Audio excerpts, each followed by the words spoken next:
What's going on, people? Welcome to another Emotion Football live stream. Damn, Justin Herbert's running his ass off. But yeah, big up to everybody in here. My name is Alam. Today we got a watch along for Bengals Chargers. We got football to watch. We have a whole lot of shit going on. Before we get started, make sure you guys hit that like button and subscribe to the channel if you haven't already.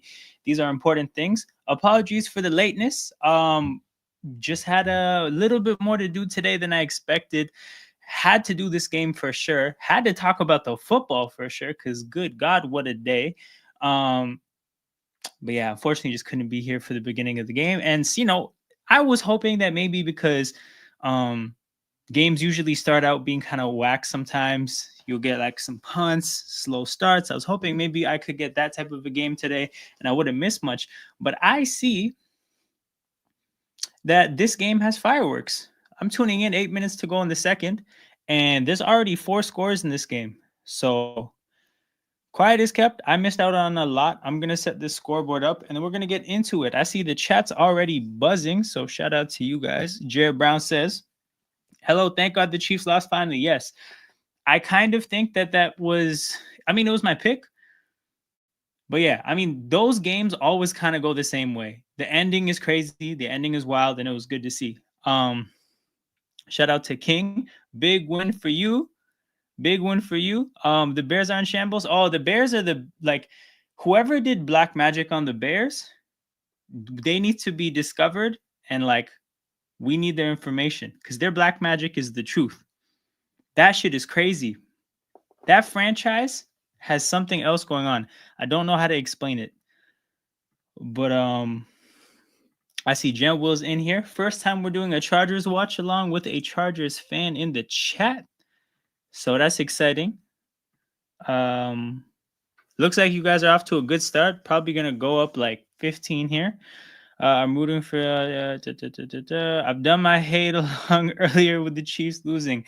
I'm still hating on them because I lost my parlay since Kelsey decided to only have 8 yards and Hopkins 19 yards. Damn, they got you like that? For what it's worth, though, I do think you guys are going to beat them when you guys play them. Quietly, I think both the Chargers and the Broncos are going to beat that team. I think that team's going to see 3 losses, and Buffalo's going to get the 1 seed. But we'll talk about that stuff later. GG's for the Raptors and Celtics game. Man, that game pissed me the hell off. That game was frustrating because, first of all, we're a tanking team. So, there's always a weird balance in every game where it's do I want the team to lose? Do I not want the team to lose? And then it takes a lot to buy in on the fact that I want my team to win. And then you buy in and that bullshit happens. So I don't know, man. It's really, really hard to understand even what angle should I take as a fan. Raptors Celtics easily one of the best games. Raptors blew so many chances, bro. Yes, for real. RJ getting blocked at the end, Pirtle getting fouled at the end of overtime. When your first 2 options are RJ Barrett and Jakob Pirtle, bro, it is what it is. We out here tanking. Colts love their type matches. AR5 should keep being our QB. AR5 had the best game of his career thus far, I think, today. Look, that's unexpected. It's great. I didn't think 2 weeks would do anything for him, but it looks like it did. So that's crazy. Big up time to shine. That was a scheduled loss. Okay, that's interesting. What's your... I don't know if that was a scheduled loss. I just figured it would be a loss period because the Chiefs are due. They were going to lose a game at some point, and Buffalo is tough, but I don't know. Oh, wait, scheduled loss because Taylor's in Buffalo? I don't know. Or in Toronto? They should have called a travel on Tatum, but the refs ignored. Bro, he was dancing. He was dancing out there. I've never seen anything like it. Bro, he was doing the cha-cha slide. It was crazy. Ravens and Steelers game was crazy. Bro, that was actually... You know what's crazy? I thought that, okay, this is the first time this matchup is kind of not vintage AFC North football, right? Baltimore's defense kind of sucks. And the Ravens probably have their best offense that they've had on paper. So, it's interesting because it's Ravens offense against Pittsburgh Steelers defense is great on great. And then if you look at Pittsburgh's offense against Baltimore's defense, it's meh on trash. So I'm okay, this is actually some evenly matched units that are not it's not even. It's not the same. It's great on great, meh on trash. But no, I thought we were going to get a very different kind of an AFC North battle, and it was just the most AFC North battle I've ever seen. Lots of field goals, lots of defense, mistakes, turnovers. How many touchdowns were there in the game? I mean, yeah, Baltimore had 2. It's funny. Baltimore had 2 touchdowns. Pittsburgh had none, and Pittsburgh won. Man, that was a wild game. It's just because what you said, we rode luck to long. Oh yeah. Okay. Yeah, I mean, it is what it is. We got options about what we can do for the rest of this stream, but we're at the part of the year where predicting the year on a predictor is starting to become a fun activity, like a really fun activity, because there's not that many weeks. So we might have to do that. That travel, yeah, 100%, bro. It wasn't even a 2-step either. It was like a 6-step. That was crazy what he was doing. Ravens should have took it to OT. Bro, I'll talk about that when we get there. I saw some interesting shit during that play. The funniest thing about the play was it was designed for broke down since he flopped. Bro, that team, man. That team. Big up, Sarah Fell. Vikings beat the Titans. Who do the Vikings play next week? Do they have a bye week? But yeah, man, just racking up the wins. Surfell, what are your thoughts on the Packers-Bears game as a division rival of both teams? Do you have any thoughts? Because I thought that game was hilarious. Titans were robbed. Really? I didn't see the game at all. Nah, you gotta fill us in. I didn't see not 1 second of that game. Not 1 second of that game.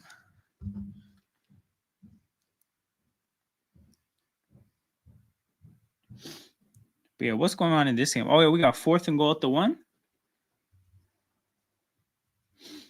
So obviously this is the first part of the game I'm tuned in for. You guys can tell me how the Bengals offenses look. I'm going up against McPherson in fantasy, so that's kind of pissing me off, to be honest.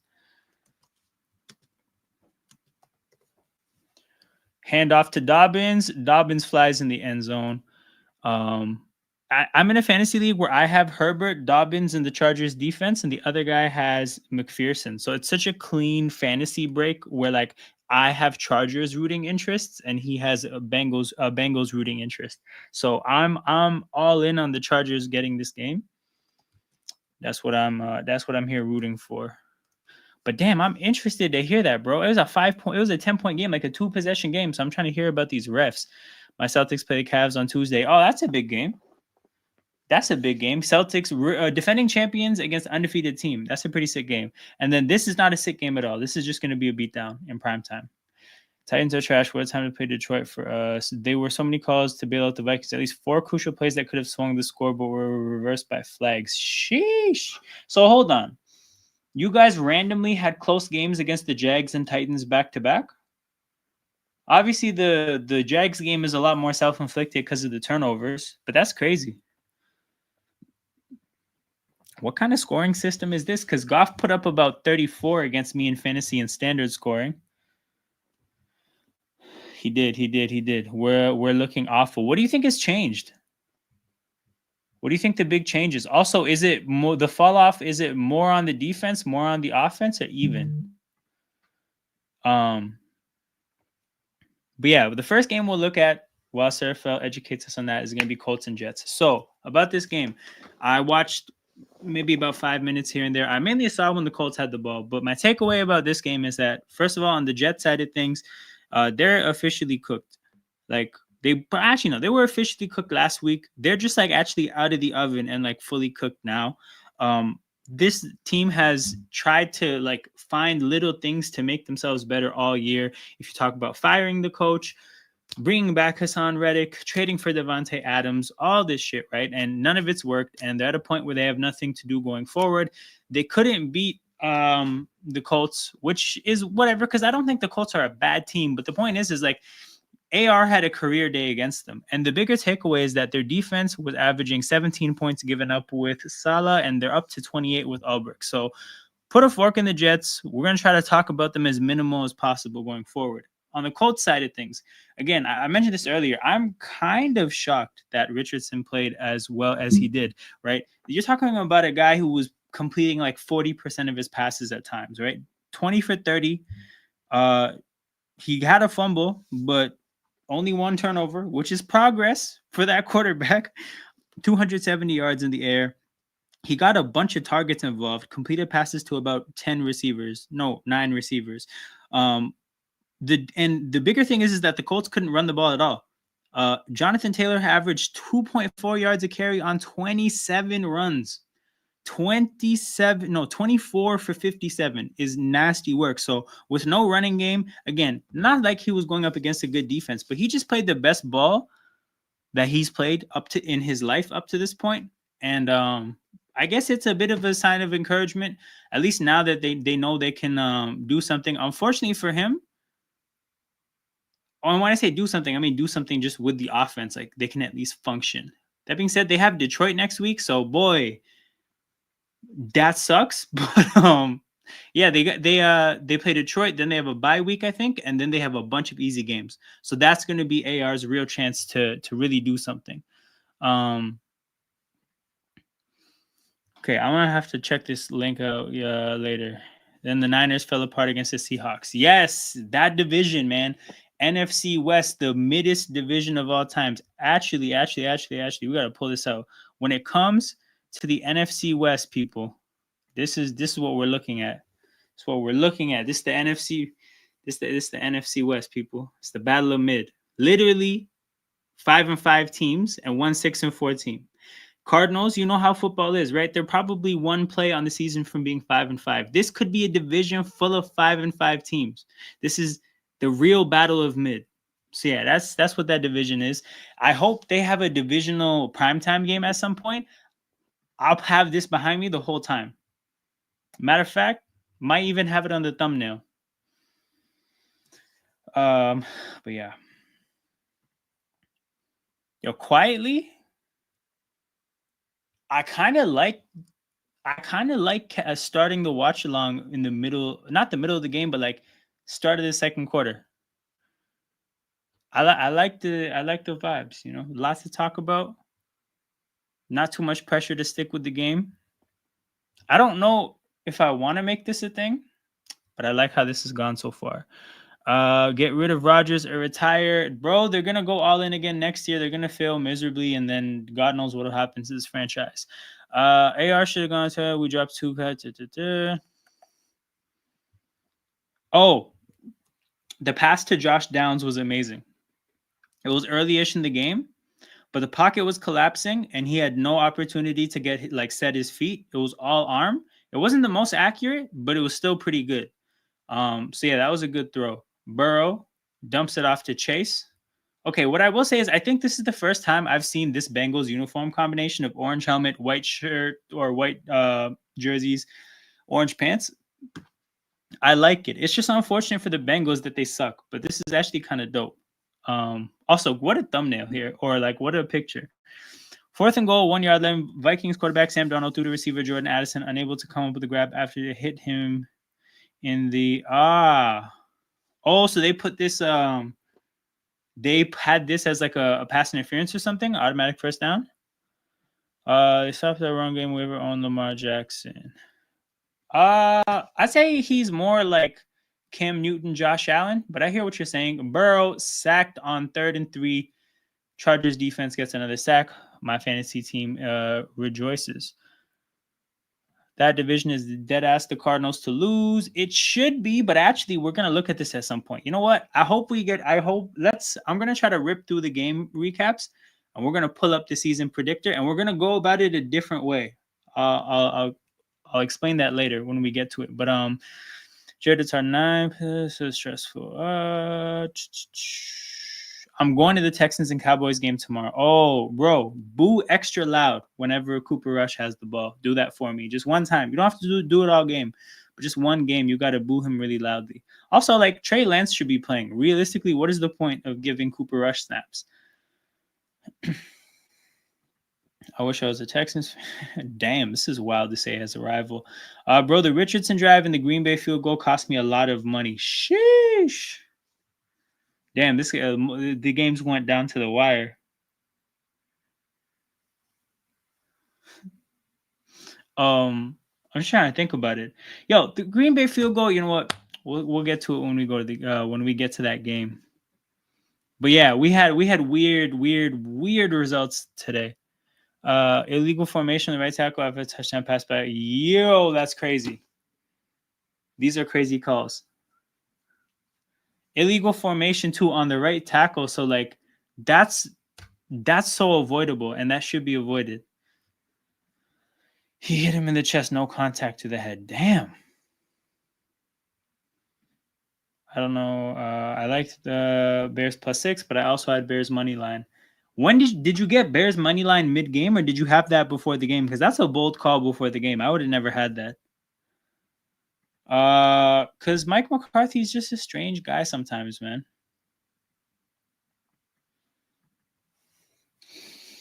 I would have had that's bold. I would have had Jets by 4 as well, because I was super pessimistic about AR, but it is what it is. Disco Flash. Hey man, it happens. It happens. Everybody takes L's in the NFL. Sometimes it doesn't feel like you guys take L's, but everybody takes L's. You guys will bounce back. Next week, you guys get Carolina. Talk about a tune-up game. Oh my God, poor Bryce Young. Bryce Young's about to get Chris Jones. Chris Jones is going to do unspeakable things to that Panthers offensive line. Felt Bears had a chance with the OC change. Look, I would have never had that, and that's a bold call, and it looked good. And honestly, it should have happened. That was not a good game. What I'll say is that the Chiefs' offense in the second half looked horrible. I mean, we'll get to the game and talk about it in greater depth, but you guys will be fine. You guys will be fine. I thought some interesting things happened from a game plan perspective, but we'll get to that game. So we did this game. We did Colts Jets. Not much more to say. Ravens Steelers. So Ravens Steelers. My point about this game is that Baltimore made a shit ton of mistakes. Had a bunch of mishaps, and this just seems to be a running theme with Baltimore. I talked all season about how their defense is kind of the thing that stops me from saying that they're real contenders. What I'm starting to learn is that like mishaps should be right there with them, because like this is a Baltimore team that was very good last year, and you could say should have beat the Chiefs, but ultimately didn't. In a big part of that was Zay Flowers fumbling at the goal line, right? This team makes mistakes. Next thing you have to consider is that this team dropped a game against Pittsburgh last year in Pittsburgh, when Pittsburgh was way more shit than this year, because they dropped like 8 passes. And then you look at this game, 2 missed field goals from Tucker, which, is not quite like a drop pass or a turnover, but it's a mishap. And that's the best kicker of all time statistically for a long time. So that's a huge mishap to miss 2 kicks, 1 kick, whatever. 2 kicks is crazy. You have Derrick Henry losing a fumble for the first time in 538 carries. I saw that stat live. That's a crazy mishap. You got Isaiah Likely. Actually, before the Isaiah Likely fumble, Harbaugh decided to run a play with 30 seconds to go at his own 11 in a 7-3 game. Or it was a 7-6 game. Point is, it was a low-scoring game with not a lot of offense. And he decides to run a play with 30 seconds to go. And I'm watching this game with my dad, and my dad's like, this is a horrible decision. And I'm like, I agree. I'm taking this knee. And we're just getting into the locker room. Because why? Offenses aren't functioning in this game. You have a whole field to go, and your kicker missed 2 field goals. There's so many reasons to not try to tempt fate there. And then, look, you run a tight end screen, which is a pretty safe play from a turnover standpoint. And Isaiah Likely tries to put a second hand on the ball too late, gets stripped, and yeah, it's a turnover, and the Steelers get 3 points. So, like, the Steelers got 6 points in this game off turnovers. The Ravens missed 2 field goals. Then later in the game, Justice Hill, an interception happens because Lamar lobs it up to Justice Hill. It's a great ball, and Justice Hill, it lands in his arms, and he just can't catch it because a great rookie linebacker, by the way, Peyton Wilson. I don't know if that's the name. I think that's the name. Anyways, he just wrestles the ball out of his arms, and it's like, come on, Justice Hill, you cannot have the ball wrestled out of your arms. You cannot. That cannot happen. Great play by the linebacker, but as a running back, you deserve a lot of blame for that. And then they persevere past all this nonsense to get to the end of the game where they score a touchdown. It's a great drive by Lamar, gets them into the end zone, and it's a 2-point conversion. Now, I watched this play very, very closely. So I feel like I picked up on a lot of shit here. So before the snap, Likely and Aguilar are the two receivers on the left side of the formation. They're both on the to the left of the offensive line. What I see happens is that Likely taps Aguilar on the shoulder and says like to step up, I think. And then Aguilar turns around and waves him off, and they basically start arguing with each other before the play about who's supposed to be standing where, right? And I see that happening right up until the last second before the ball snapped, and I'm like, this is not good. That is not what is supposed, like that's just not how a play is supposed to look. So then the play happens where Lamar rolls to the left, and the entire Steelers D is going with him. Yo, Herbert's running for a lot of yards today. But yeah, he's running to the left. The whole defense is coming with him, so he can't run anywhere. He's looking up to potentially throw the ball, and there's no receiver there at all. And there's no way the play was designed like this. There's no way the play was designed for Lamar to roll to his left, right, and to have no passing targets. No chance. So you just talk about mistake after mistake after mistake, and like my takeaway for why I was happy with Pittsburgh in this game was that like, look, you showed up to a big game against a tough opponent and you just didn't shoot yourself in the foot. And the thing is like we can sit there and act like that's not a big thing, but it is considering how often it happens. We see teams shoot themselves in the foot all the time. Some of the marquee bad teams, that's what they do. They show up and they don't make the other team beat them. They beat themselves. The Ravens beat themselves today. And Pittsburgh did a great job of not doing anything to jeopardize their own chances of winning the game and simply just getting the basics right. They passed the ball, okay. They ran the ball, okay. They didn't get into the end zone once. They just kicked 6 field goals and went home after playing solid defense. Like Pittsburgh did, again, they just showed up and just did their job. And that wins you the game when the other team is as mistake prone as the Ravens are at times. So my big takeaways is I still want to see more from Pittsburgh's offense in this kind of a game. Obviously, it's a divisional opponent, AFC North, Baltimore. Yeah, I understand how it can be a chippy, low-scoring game, but Baltimore's defense is trash. And I expect Pittsburgh to have a better day than they had today. So that's something that that's a takeaway that I had. And yeah, when it comes to like their team that's 8-2, in terms of looking at them as a real contender, I got to see the offense do more. Yo, Justin Herbert is cooking today. This is amazing. So that's what it is. That's my main takeaway about this game. Ravens, why do you always shoot yourselves in the foot? And Pittsburgh, you guys did good. You guys played amazing defense, but I got to see more from the offense. Where was one of the few correctly refereed Chiefs games? That's hilarious. Yeah, it's true. I thought all things considered, the calls were decent there. That was not a game. For all we know, we're gonna lose. Big up Joel. They always struggle against us. Yeah, we talked about this before the game. Baltimore's offense tends not to do well against Pittsburgh's defense. That's a demonstrated history now. That's not just like 1 or 2 games here and there. John Harbaugh is a gambling addict.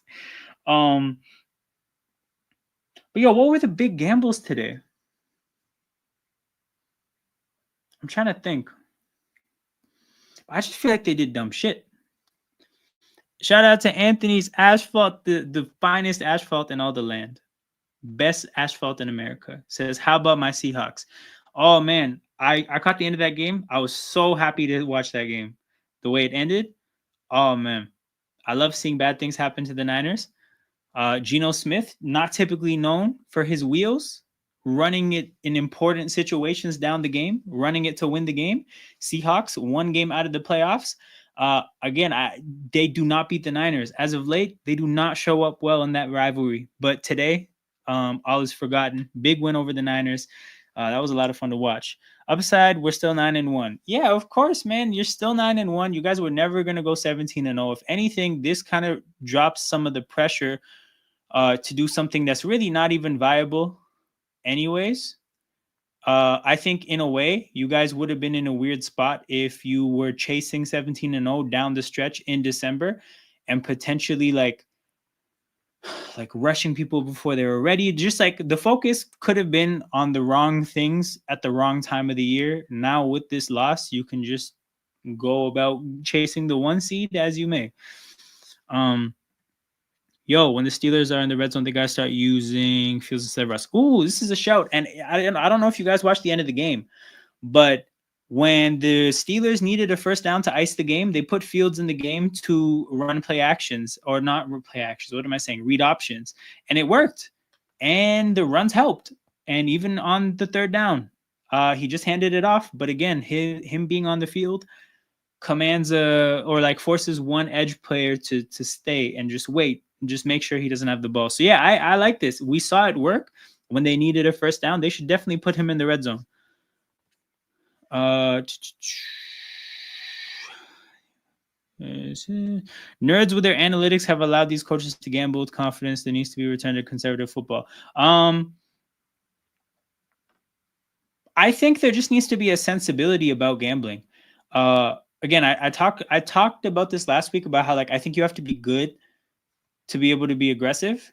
And like if we think about the team that kind of set the tone for aggressiveness, I would say it's the 2017 Eagles that won the Super Bowl.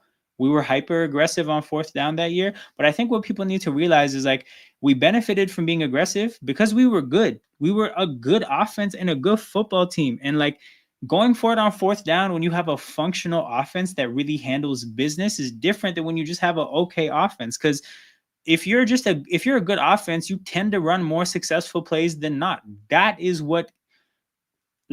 how it should be looked at. If you're a team that's average and you just tend to run average, like good plays, your plays tend to be good or bad on like an even amount, well, you're not good enough to be aggressive. Hope y'all had the Steelers kicker. I didn't. Both still making the playoffs. Yeah, that's 100% going to be the case. 100%. No, I did not have the Steelers kicker in fantasy. I was pissed. I was happy Geno came through. Yeah, good for him. And like I said, I think Geno's going to be your quarterback next year as well. So, I mean, it's good that he discovered he can run now. Because, I mean, when a quarterback runs, it at least just gives the defense one more thing to think about. So that's important. Bengals are giving this game to the Chargers. They suck. The Bengals just suck. We can put a fork in them. They're dead. The way they're playing right now, I think their best possible outcome is like a 9-8 or something. Don't be Brandon Staley, stupid aggressive. Speaking of Brandon Staley, since he's gone to the Niners, they've been crap. Yeah, I've heard that talked about. I've definitely heard that talked about. Since taking a job on the Niners defense, the Niners defense is low-key not all that at all. And mind you, like they still have a guy. They have some guy named Sorensen that runs the defense, but still, he's on the staff. And the bigger thing is like he's on the staff and Steve Wilkes isn't. That's a problem. He's on the staff and DeMeco Ryans isn't. Like it's not just the fact that you have him. It's you have him and you don't have the great coaches that they've had. There's like a drop off that's even worse than just going from average to Staley. You're talking about going from great to Staley. So that's definitely a problem. But yeah, man. For the Ravens and Steelers, I like super disappointed with Baltimore, and like again, I just want to see more from Pittsburgh's offense. So Vikings Titans. I guess spotlight on Surfell for this one. He talked again. I didn't watch any of this game. I left this game just thinking, okay, Vikings are not humming as a team. Obviously, they've won games by 10 and 5 points against I think two of the shittier teams in the NFL as of late. But it turns out that maybe I was underselling how bad of a game this is for Minnesota. Apparently, the Titans were robbed. I don't know if that means the Titans played a decent game or a good game, whatnot, but pretty disappointing to see Minnesota, find some trouble out of games against Jacksonville and Tennessee. We know how tough of conference they're in, if that's how you're gonna play against those two teams, you're gonna find some serious trouble while in the competitive NFC games. Let me look at Minnesota's schedule. At 8-2, they're definitely gonna make the playoffs. They play the Bears, Cardinals, Falcons, and Bears. So, I mean, they're definitely beating the Bears at least once. So that's gonna happen. Falcons and Cardinals, though. The thing is like they could definitely lose both those games or one. Like at least I think 1-1 is the cap. I think 2-0 is the cap of the Bears games. Like I think the best possible scenario for these next 4 games is 3-1. But low key, worst possible scenario is 1-3. That stretch could go either way. We're losing to the Falcons and the Cardinals. Damn. Okay, fair enough. Yeah, I have some takes. Damn. Okay, we got to rip through these games because I wanna fuck around with the season predictor at the end of the stream. At least Cardinals is guaranteed in my mind. Yeah, that feels right. Falcons feels like a toss up because Atlanta's on their own bullshit too. We have no answers to McBride. Oh yeah, because I think Ingram. You guys went up against Ingram and Okonkwo. I think Ingram had a decent game. Let me see what Okonkwo did.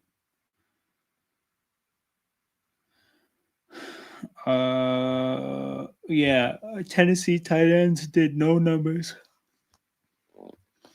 But it's all good. Will Levis only had 17 completions.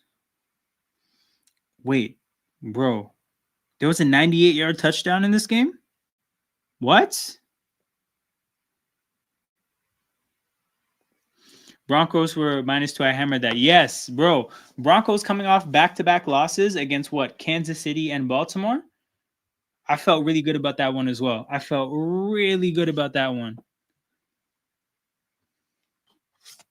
Yo, I did not know the Vikings got that kind of a score. What the hell?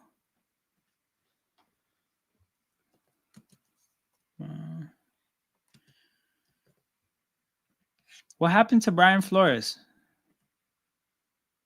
I'm a strong believer that he's a great coach, but that is wild.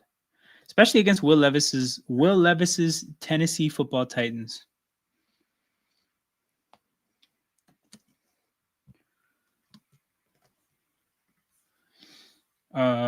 Speaking of Atlanta, Bo Nix had a legacy coming out game. Bo Nix was hooping. They beat Baltimore. Yeah, no. They got bro, they low key like they almost beat Kansas City, obviously. But yeah, against Baltimore, it looked ugly.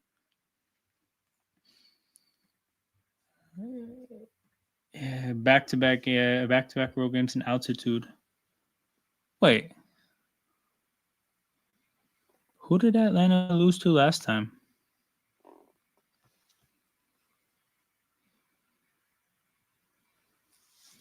Wait, bro. Falcons played the Saints last week. The blitz is getting stale. Lines expose it. Damn. Okay, so yo. Back-to-back road games, in altitude. Got it. I was trying to think. Who's the other altitude team they played? Bro, so here's the thing. I don't know if you remember. Remember we talked about it? I was talking about how the football people I respect, we're talking about how the Lions may have put out a blueprint about Minnesota's defense and how to deal with it. Yo, that's crazy. It happened. Shout out to Bootleg Football. Those are my guys. They talked about it like the most. But this is the nature of the NFL, people. One, everybody studies your shit and what you're good at, and then one team figures out a way of dealing with it, and it's available for everybody else to see and spend weeks game planning on what they can do to mimic the thing that worked against you. So the interesting thing about Detroit too is that like while Detroit has a lot of talented skill position players and Jared Goff is playing well, I wouldn't say Jared Goff is the kind of player that can do things that just can't be replicated. Like when you see Jared Goff hooping, there's probably something you can learn from it to replicate it yourself. It's not like Pat Mahomes or Josh Allen where it's like, fuck it. Nobody can replicate what they do. But yeah, Falcons. So because the Falcons lost these back-to-back games and they're going into a bye week, I got them beating the Chargers. after the bye week, which looks insane because they're definitely not as good as the Chargers. But I think that's just like a circumstantial thing where you're the team that's not as good as your opponent, but you are far more motivated and you need the game so much more. So I got the Falcons beating the Chargers for that reason. But here's the thing, though. If that happens to the Chargers, that then kind of swings the pendulum where if you lost to the Falcons, that's a bad loss. They then play the Chiefs after that. You know what happens then? Got the Chargers beating the Chiefs. So yeah, I got some takes, people. We're gonna try to I'm gonna try to rip through these game recaps so that we can get to fucking around in the playoff predictor, because I want to input some of the things that I think are gonna happen, because we're about at that time of the year. Browns against Saints. So I thought the Browns were going to do something. I thought the Saints were not going to win back-to-back games. I don't give a fuck how much of a new manager bounce you have. I'm like, no way that they win 2 games in a row. But look, the Browns are actually that bad. I didn't think the Browns defense was still this bad, but Taysom Hill had 3 touchdowns and like 150 yards rushing. That is outrageous. That should not happen. So shame on all the Browns defensive players. Shame on Jameis Winston. And Browns are done. We don't have to talk about them. Saints, you're 4-7 going into a bye week. You're winning games for no reason, and all you're doing is impacting your draft capital. You need the draft picks as badly as you can get them. You have no cap space. Your team is in the gutter. Why are you winning games is my question. But I mean, good for the assistant coach, I guess, which is what I was going to ask you right now. I'm talking about this game. We're seeing Herbert run it. He actually has the ball, run the ball past 2 weeks, exceptional this game. Do you think this is consistent? Yes. So here's the thing, General. I forget if it was 2 weeks ago, but I was asking you about how, like, I had this understanding about how Greg Roman offenses work, and then I was kind of confused about how Herbert was going to mesh in with what they do, especially considering that the receiving core looks a lot more like a Greg Roman offense than the kind of receiving core that would get the most out of Herbert. So I'm like, something has to give. Are they going to throw the ball a bunch of times to these receivers? That doesn't really make sense. On the other hand, is Herbert going to run a bunch? You're seeing it's working. Herbert is an amazing athlete. He is capable of doing this running, and he is capable of punishing a defense if they adjust to him running. I do think this is going to happen. My thing is, like, I figured, again, something had to give. And this being the give makes sense. I think they're going to do this until teams force them to stop. And then when that happens, Herbert is going to pick defenses apart. At least that's what should happen. But yeah, no. Like, Herbert slept on athlete, and he is capable of running like this.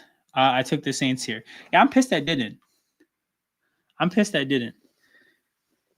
Taysom Hill won't be a Hall of Famer, but the streets won't forget Taysom Hill at the Saints. Man, you know what's crazy too? Guys, I lost a fantasy. Well, actually, I might still win it. But there's a fantasy matchup in a league where I had Sam Laporta, right? And I forgot to set my lineup. So I literally, 9 minutes before the kickoff of the 1 p.m. games, I'm looking at tight ends to add. And the top 2 ranked tight ends are Taysom Hill and Hunter Henry. I'm like, nah, no way Taysom Hill does numbers. Hunter Henry. And then I watched Taysom Hill hoop all day. Pissed me off too. I think that's what really pissed me off about this game. Nick Bosa got injured in that, by the way. He might be out for a few weeks. Really? Because I know he was questionable going into the game. So if he re-aggravated whatever he got hurt, Niners season quietly might fall apart from this point onwards. Can't think of another player with blocked punts, rushing TDs, and thrown TDs. Oh, yeah, no. I mean, he's unique as hell in that way. My thing is like, is he valuable because he lets you have more roster spots because of all the different hats he fills? Sure. My whole thing is, like, I think they forced the Taysom Hill at quarterback thing way too aggressively. Not sure if they don't have a bye, bro. They don't have a bye. Yeah, this year has been a bit of a mess for them. But we're gonna next game after this was just Jaguars Lions. Not much to say here. The Jags are the Jags. Mac Jones is Mac Jones. And look, the Lions finished they don't play with their food. Like, what they did to Tennessee, what they did. So this is what you do to Tennessee and Jacksonville, what Detroit does. You put a 50 against them, not what Minnesota does. Like, Detroit is the best team in the league because they just play the best football, and that shows up in terms of how they don't fuck around against bad teams. That being said, the best team in football the best team in football almost never wins the Super Bowl. That's not how football works. But yeah, the Lions are the best team in football. Next game, Packers and Bears. Wait, hold on. The Niners have a bye week? Hold on. Nah, it says their bye week was week 9. Or maybe you're talking about a different league. Oh, sorry, a different team. I'm a member of the THDL, the Taysom Hill Defense League. Man, shout out to you, man. I think you're the one of the few people. I think it's a small league, but you got a lot of real estate in that universe. Yeah, no. So that this whole division, the whole NFC West, they've played 10 games, so they've all had their bye weeks, and it's just a sprint from this point onwards for that division. For fuck's sake, Jazz are getting blown up by the Clips, and I need marketing for 10 more points, and he's on 7. They better not sit him. Prayers for you, buddy. Prayers for you. I feel like that's gonna go wrong. I feel like that's not gonna go the way you want it to go. Herbert, tight end screen to Disley, and it's an incompletion. So Packers, Bears. The thing about this game is, even though this is a divisional game, Green Bay dominates this rivalry, and the Bears are a mess right now. Yes, they have a new offensive coach. That should have made them a little bit better. But the Packers should have done better in this game. This should not, this game reflects poorly on Green Bay. Yes, they won. But this is bro, the way this rivalry goes, it should not have been this close of a game. Again, the way the Bears are struggling, and even in crunch time, the way the Bears offensive line was collapsing, like there's so many things going against the Bears. Yeah, I think the Packers, I feel like, let me make sure I'm not making things up. I feel like they're on a bit of a stretch here of just not quite. Yeah, so here's the stretch that they're on, right? Ever since blowing out the Cardinals on October 13th, which is what they're supposed to do, they beat a bad Texans team by 2. We thought that game was like a showcase game, but quietly the Texans are ass. So that's not the greatest performance, right? Beat the Jaguars by 3. That's not the greatest, just performance. Lost to the Lions by 10, but thoroughly got dominated. Obviously, that's discouraging. And then coming off a bye, winning a game ugly against the Bears. Yeah, I think they are kind of dragging their feet right now, and they have games. Honestly, they have a game against the Niners coming up, then against the Dolphins. Now, the Dolphins at that point will probably be on a 3-game winning streak playing for their season. So that game, they should win it. But again, if they drag their feet, they might lose that game. Then they have Detroit and Seattle.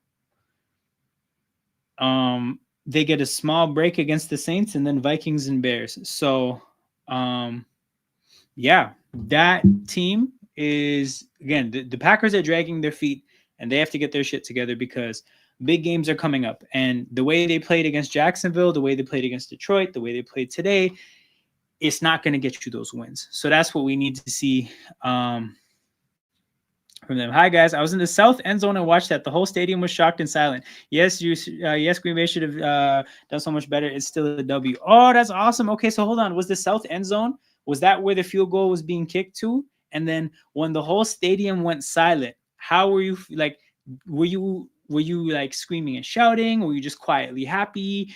Or did you keep to yourself? How was that? Tell me all about it.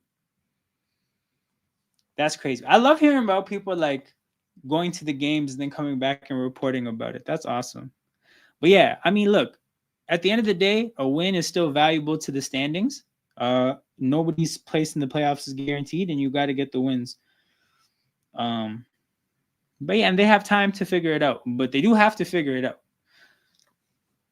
We found out Caleb Williams can run, though. The thing is we just found out he has an offensive coordinator that's not stupid about it. I think that's more my takeaway. This should have been happening. Burrow drops back, incompletion on 3rd and 10, and this Bengals team is getting the shit kicked out of them. That is what's happening right now. And then on the Bears side of things, yeah, there was a bit of an uptick from the offensive coordinator change. But when we talk about getting new coach bounces or new manager bounces, if there's such thing as a new coordinator bounce, you lost the game in your first, in your peak new coordinator bounce. So that's the thing. Like, is it going to go up from here? I don't think so. You're about to enter a really difficult part of your schedule. You play, I think, the Niners and then the rest of your division. What a horrible set of games to have. Yeah, I think Chicago is going to lose a bunch of games from this point onwards. Let's see if the Bengals can somehow come back from this. Nope. I'll tell you that right now. The answer is no. Yeah, the Vikings need to step up. 100%. Both teams. Both teams. Wallahi, Cincinnati. What are you saying? They messed up that last drive as well. Who's they? The Packers? Can someone tell me a good legal site that's up to date play for this game? Mess streaming it. They could easily got extra yardage to make it easier for the kicker. Oh, I know what you're talking about, because they basically kind of stopped playing with like a minute to go, right? They didn't really try to get some yardage to go up the field. They just decided we're gonna run the ball once, kill a bunch of time, and kick the field goal. I noticed that too. Now, I don't hate if the Bears thought that, like, you know what, we fucking suck right now. If we run extra plays, we might have something go like bad happen. That's not even the worst way of thinking about things. So I understand. I wouldn't have done the same. But if they're a little bit scared, I almost can understand why you'd be scared. But guess what? Like happened. Like the thing you're most fearful of, it happened when you kicked the field goal. The crazy mishap happened regardless, no matter how much you tried to run away from the crazy mishap. Man, Chicago is Chicago. I saw a tweet from a Bears fan saying, "You can't kill what's already dead. I feel nothing." And I'm like, oh my God, what kind of gutter do you have to find yourself in as a franchise to have your fans talking like that, man? One of the most depressing things possible happens. You're going up against a heated rival. This is one of the oldest rivalries in this sport, right? Heated rival, a rivalry that you've been getting dominated in. I looked it up. They lost 19 of the last 21. A rivalry you are getting smacked in. You are 0-11 against the other team's coach. You have everything has gone wrong for you this year. It looks like you might be able to get a win here. That for a Bears fan, that would feel amazing. It would feel amazing to beat the Packers in light of everything that's gone wrong. And then the game starts to go left, and Caleb Williams drives, the rookie quarterback that's getting a lot of criticism, drives down the field, sets up the winning field goal, and it gets blocked. This is whoever did the black magic on the Bears, get me their number immediately, because that magic is the truth. I need to be put in connection with the person who did that judge immediately. I mean, at least they aren't having fall off as their city counterpart Bulls after Jordan left. But that's the thing; it's just different kind of pain because it's the same people.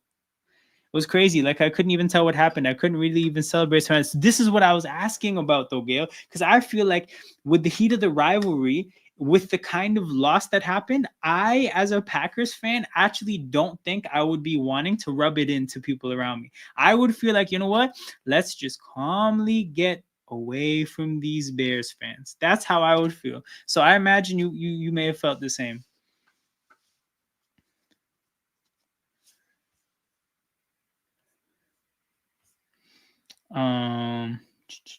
Let's get to another game.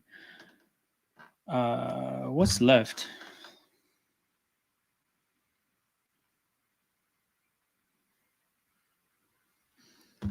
Okay, Raiders, Dolphins. I just have to update the score in StreamYard, but not a whole lot to talk about with Raiders, Dolphins. That's one of the other games that I didn't watch much of, but when these teams played, I think I was surprised by the times that the Raiders offense was able to thrive, because I saw what the Dolphins defense did to the Rams, and I was like, you know what? I kind of respect the Rams offense, especially because the Rams offense was fully healthy against the Dolphins. And I thought, you know what? The Dolphins defense made some plays. And then I look at the Raiders, and the Raiders actually had a lot of success. So now, honestly, maybe that changes how I look at the Rams. But yeah, Dolphins defense didn't play well considering the opponent. Offense did their thing, but again, like, you expect Miami's offense to do work, like to do their job at home. So no crazy takeaways from this game. But yeah, the Raiders suck. And the Dolphins, who are on a 2-game winning streak, headed into a matchup against New England, have a chance to be on a 3-game winning streak and at 5-6 going into a Thanksgiving game against what? A Green Bay Packers team that is kind of dragging their feet. So quietly, we got to keep an eye out on Miami, and I'm actually now excited for that Thanksgiving game. I was dreading it before, but Packers Dolphins on Thanksgiving, that's going to be a good game. Jazz Clips halftime is showing the JT winner, man. I'm glad I'm not watching basketball right now, man. I'm happy that I get to escape that game. But yeah, Leon's not here, right? Because we ought to talk a little bit about Rams and Patriots. Because again, I do think that if anything, the last 2 weeks of the Rams has kind of showed me that I may have had that team a little bit wrong. Like I had a decent amount of respect for the Rams, but you talk about playing close games. I mean, losing to Miami, then playing a close game to New England. Yeah, I don't think that team has really started clicking since they've gotten healthy. Could be a case of integrating players that haven't really been playing, and you all of a sudden have no chemistry and you're not clicking. But their problem is that I think they needed to make the most of these games against Miami and New England because they're now headed for a Sunday Night Football matchup against the Eagles, who are going to be better rested because they played on Thursday. So that's an issue. That's definitely an issue for the Rams. Again, in this game, the Patriots were up at some point in this game. And then even at the end, they made a bit of a comeback. They had to intercept May on the last drive of the game to seal the win. But this was an actual close game. And again, I talked about this with the Patriots last week. I'm so impressed with the fact that Gerard Mayo, it looks like he knows how to push his team's buttons, right? The fact that he called them soft in public and nothing bad happened, I think that's wild. That almost never works for coaches. And he did that, and it worked. So, I was impressed with that.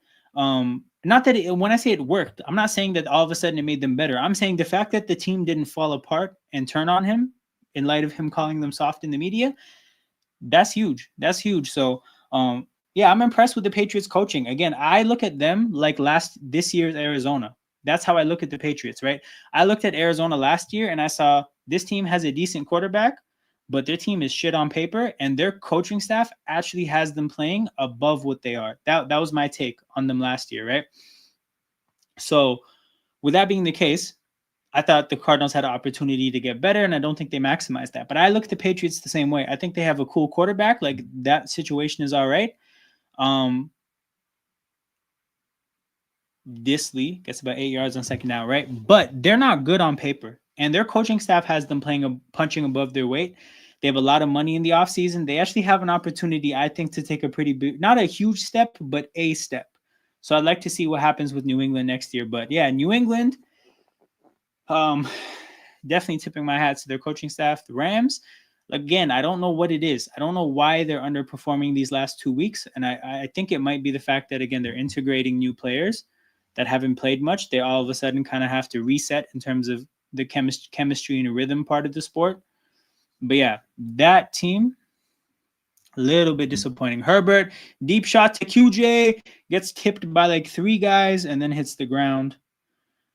We only have about 3 games to go. Lovely. Okay, Falcons, Broncos. So this game was a blowout. I did not expect the blowout. I was very confident the Broncos were going to win, but like I confidently thought they were going to win by like 1 score. That was more my kind of like, that was more how I saw this game was going to go. The fact that it was a blowout and we saw Michael Penix minutes is crazy. Could have gotten a PI if QJ just stopped. For sure. Field goal from Dicker the kicker. Bends it in. 27-6. 21-point game. The Chargers are hooping. But yeah, in this game, man, I was shocked that it was a blowout. Let me actually look at some stats, because again, I saw none of this game. I just saw the box score, but it looks like the Broncos defense looks like the truth. That's the other big takeaway. Their recent performances, you got this game against the Falcons where they clamped them. You got the game against the Chiefs. Okay, Baltimore is probably the last one. Even actually, you know what? Even the Panthers game before that, giving up 14 to the Panthers is a lot. Giving up 41 to the Ravens is bad. But these last 2 weeks, man, against the Chiefs and the Raiders, that defense is playing amazing. Completely shut down the Falcons' rushing attack. Obviously, kept their passing game in check, shut down the entire offense. Bo Nix, why did I call him Levis? Not all white quarterbacks are the same. But yeah, Bo Nix, 4 touchdowns, 300 passing yards, only 5 incompletions.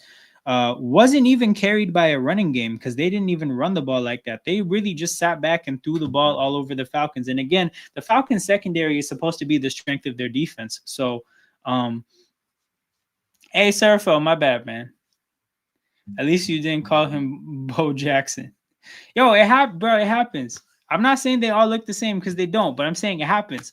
Yeah, the fact that this team just literally just stepped back, like you had a blowout where you didn't really run the ball. You know how crazy that is? Like usually a foundational element of a blowout is smacking the shit out of the other team in the running game, and they didn't even do that. So, man, I'm shocked with how that happened. Like I said, I expected the bounce back after the tough losses for Denver. But yeah, if you look at Denver right now, they're 6-5. They play the Raiders and the Browns, and then they have a bye week. So 8-5, it feels very safe. And then they go Colts, Chargers, Bengals, Chiefs. So yeah, I think they are going to they're gonna win a lot of games. They're definitely gonna make the playoffs. And damn, bro, Bo Nix Rookie of the Year push is crazy. That's wild. But it's kind of low-key about to happen. They both spent multiple years in college ball, went from overrated to underrated. No, quietly, like that's not even a crazy mix-up. Levis and Nix, not a crazy mix-up at all. But yeah. That's that for Falcons Broncos, man. If anybody watched more of the game, feel free to let me know. But yeah, hell of a game by the Broncos, all things considered, and they are about to go on a roll, I expect. Where does that leave us? That leaves us with Seahawks and Niners.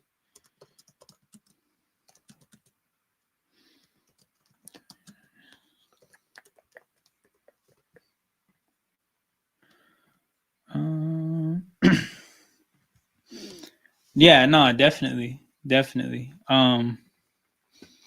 Seahawks and Niners. So the big takeaway here is that the Niners were banged up. They got more banged up with Bosa being out. And I think the takeaway this year is that there's a drop-off in defensive coaching for sure, but there's also a drop-off in depth. And for that reason, they're just not the same team. They're 5-5 now. Obviously, they were missing McCaffrey for most of the time period that they went 5-5. But all things considered, this team just doesn't have enough.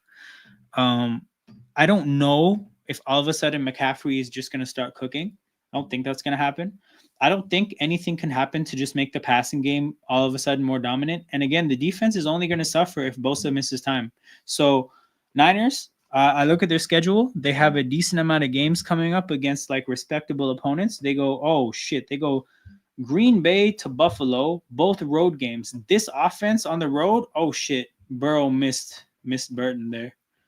But yeah, if you talk about the San Francisco 49ers, a California football team, a Shanahan offense going into Green Bay and Buffalo late November and early December, they win one of those games max. So they're 6-6 after 12 games, best case scenario. And then they play Chicago and the Rams. I think they win both those games. So 8-6. Then they play Miami, Detroit, and Arizona down the stretch. So I mean, you're talking about a team that's going to be probably a 8 or 9 win team, 10 wins best case scenario. Jamar Chase is probably going to get called with a push off here. No, that's not Jamar Chase. That's T. Higgins. Y'all confusing everybody today. This is wild. I'll say, but as a Chargers fan, I can't stand the Broncos fans. Chiefs are arrogant because they're successful. Raiders are a team that are just a tough reputation. Broncos fans are wannabe hard people. Damn, okay. I'm not familiar with these rivalries and the fan base dynamics here, but Jen Will's on some fuck Broncos fans shit. So that's the first time I've heard of that. Any Broncos fans that might be watching, back your guys, man. Back your guys. But if you just want to look at like the Raiders as a team, I don't know if you're familiar, Jen Will, but there's a guy at Sarcasm City named Eddie who grew up a Raiders fan, but for like a good month of doing football streams with us, Chase Brown for 20 yards. Random Canadian running backs getting yards. Crazy. But yeah, so for a whole month he had us just like convinced that he's just like just an NFL fan. Like, I don't have a team, I just have players that I like. And at some point we were just like, nah, man, like there's a story. Like, what is it? He's like, well, I grew up a Raiders fan. And then yeah, just at some point I dropped it because it's just so bad. So we're like, nah, that's not how it works. You're a Raiders fan. It's not how it works. So he claims that he's just the Raiders correspondent at that channel, but we try to bully him into owning his fandom. But that's the state of the Raiders fans, man. Like, you got people trying to actively shed the fact that they once liked that team. Thank you, Lori. Finally won a parlay. But yeah, for the other side of this matchup, the Seahawks side of things, they finally beat the Niners. That's good for them. The defense, a solid game, did their job. Their offense, I think the big thing that I saw today that was unique was Geno was running the ball. I don't know Geno Smith to be a running quarterback, right? He doesn't really have that history. But in big moments today, a 3rd and 2, or I think it was a 4th and 2, ran for the first down, got like 15 yards. And then from 7 yards out, game on the line. I think it was also a short. It was like 3rd and 2 or something. Ran it in for the touchdown. So you got Geno Smith out here discovering that, maybe I can run the football, and doing so. What a catch by T. Higgins. But yeah, you got that. That was interesting and unique. I was actually ready to write the Seahawks off at the end of the game if they lost. Like, if they were 4-6 in this division, I was fully ready to just bury this team. And they got a win, and now that's not the case. So crazy things. So yeah, that's how that game went for me, man. I was fully ready to end the Seahawks season, and then they revived it through Geno Smith running the ball. None of that makes sense to me. None of that would have been a prediction, but it happened. You don't want to be a Raiders fan. Hell yeah, they moved to Vegas. That could be a solid excuse. Not while Mark Davis is there, bro. It's rough, man. The guy fully, like, it wasn't even like a thing he was doing as a joke. Actually, for a month, he had us thinking like, oh, he just doesn't have a team. And I was like, no way, man. You love this sport too much. You have a team. I thought he was just a Cowboys fan that was trying to duck smoke. I didn't know it was the Raiders. Incompletion on 1st and goal, but there's a flag on the play. Damn, Cam Hart was talking cash shit. Then he saw the flag in his peripheral vision. That sucked. That must be a tough feeling when you're in the middle of shit talking and then you just see a flag in your peripheral vision. And you have to stop everything immediately, man. That must be tough. That cannot be a fun thing to experience in life. But yeah, that leaves us with one final football game, which was the Chiefs losing to the Bills. So this game I watched all of, and it was a game that I could have been at if the tickets were reasonable, but they weren't. So it is what it is. Hand off to Chase Brown. Oh my God, stuffed 1st and goal. Just Chargers defense is making it difficult. But yeah, Chiefs Bills. Takeaways from this game. I like the fact that the Bills didn't shoot themselves in the foot. They didn't really make any big mistakes, and that's a change for the Bills in big games, because I learned today that they're actually the league leaders in turnover differential, and that's shocking to me. It's just not what I associate the Bills with. Obviously, the Bills, for the longest time, Josh Allen used to turn the ball over like it was just a part of his game. Like, he would just acknowledge, look, I'm going to throw 2 picks, but I'm a gunslinger, so I'm just going to keep going, right? He's not that player anymore. He holds on to the ball. What the hell is Joe Burrow doing? He holds on to the ball. And yeah, the fact that the Bills are a team that is playing with a positive turnover differential regularly is a change up for this team. In this game, again, like, they didn't make any back-breaking plays, and you could say half of that is Josh Allen not giving up any turnovers, but the other half of it is the defense not giving up any big plays. Because if you look at the Chiefs, the last 2 times they beat the Bills in the Super Bowl, you're talking about coming back to get a score with 13 seconds to go. Big plays are required to do that, right? Chiefs couldn't really get big plays like that when they needed them today. And I just oh my God, what is Joe Burrow doing, man? Got Chase Brown smoked. 4th and goal. But yeah, like, the Chiefs couldn't really get big plays when they needed them today. And I give the Bills defense credit for that. And again, like, if you look at the game last year it was, mishaps. There was obviously I think there was a fumble near the goal line. There was the missed field goal. The Bills just didn't shoot themselves in the foot at any point this game. They didn't play like they played good football from the standpoint of like there weren't these big explosive like huge plays, but Josh Allen and the Bills offense just consistently got 6 to 7 yard plays when they needed to. And that part of the game was a really good situation. Yo, is Jamar Chase doing touchdown celebrations down 2 touchdowns in the third quarter? Is that what I'm seeing right now? Bro. What a hit is real, but bro, is that what I just saw? He just did a wiping the baby celebration. Bro, I think he wiped the baby's butt with the towel. I think that's what I saw. But the thing is like, I don't know how much celebrations hit when you're down 2 scores in the third and you're getting slapped. This is my thing. I saw the Ravens defensive coordinator, Zach Orr, right? He's on the sidelines and he has a big ass chain. He has a big ass chain on. And I'm just looking at it. I'm like, dog, I don't think big ass chains, I don't think the aesthetic really hits when you're doing bad in life, right? Like Zach Orr, no, in life he's doing good, but at work, because he's at work, right? At work, he's doing terrible. Zach Orr is doing a shit job at work. Can you imagine any other celebration any other situation where you're at work doing a horrible job, but like you got that shit on? Like, how does that make sense? Imagine you're a security guard at a bank that's getting robbed and you have a big ass chain on. You know how stupid you would look? Imagine you're a chef at a restaurant and everybody's getting salmonella and you have a big ass chain on. You know how stupid you would look? It's just, it's funny because Jamar Chase triggered this, but like really popping your shit when things are going wrong, I just don't think it ever comes across the way it's supposed to come across. But maybe that's just me. Yeah, John Jones hit the Trump celebration. You know who else hit the Trump celebration? What's his name? Brock Bowers, the Raiders tight end from Georgia. He hit the same celebration. Low key, all the Trump supporters are out there finding a way to get across like what they're after, which I just find amusing. But it's almost like I think hitting the Trump shit, it's like for them, it's like taking a knee. Like they look at it like, yo, we got to stand with our guy. We need the world to know what side we're on, what side of history we're on. Let's hit this goofy ass dance real quick to show the world what side we're on. It's just funny. Like I can't believe it's happening. Every time I see somebody do it, I just cannot believe that this is where we're at. But yeah, Bowers and Bosa, they want the world to know.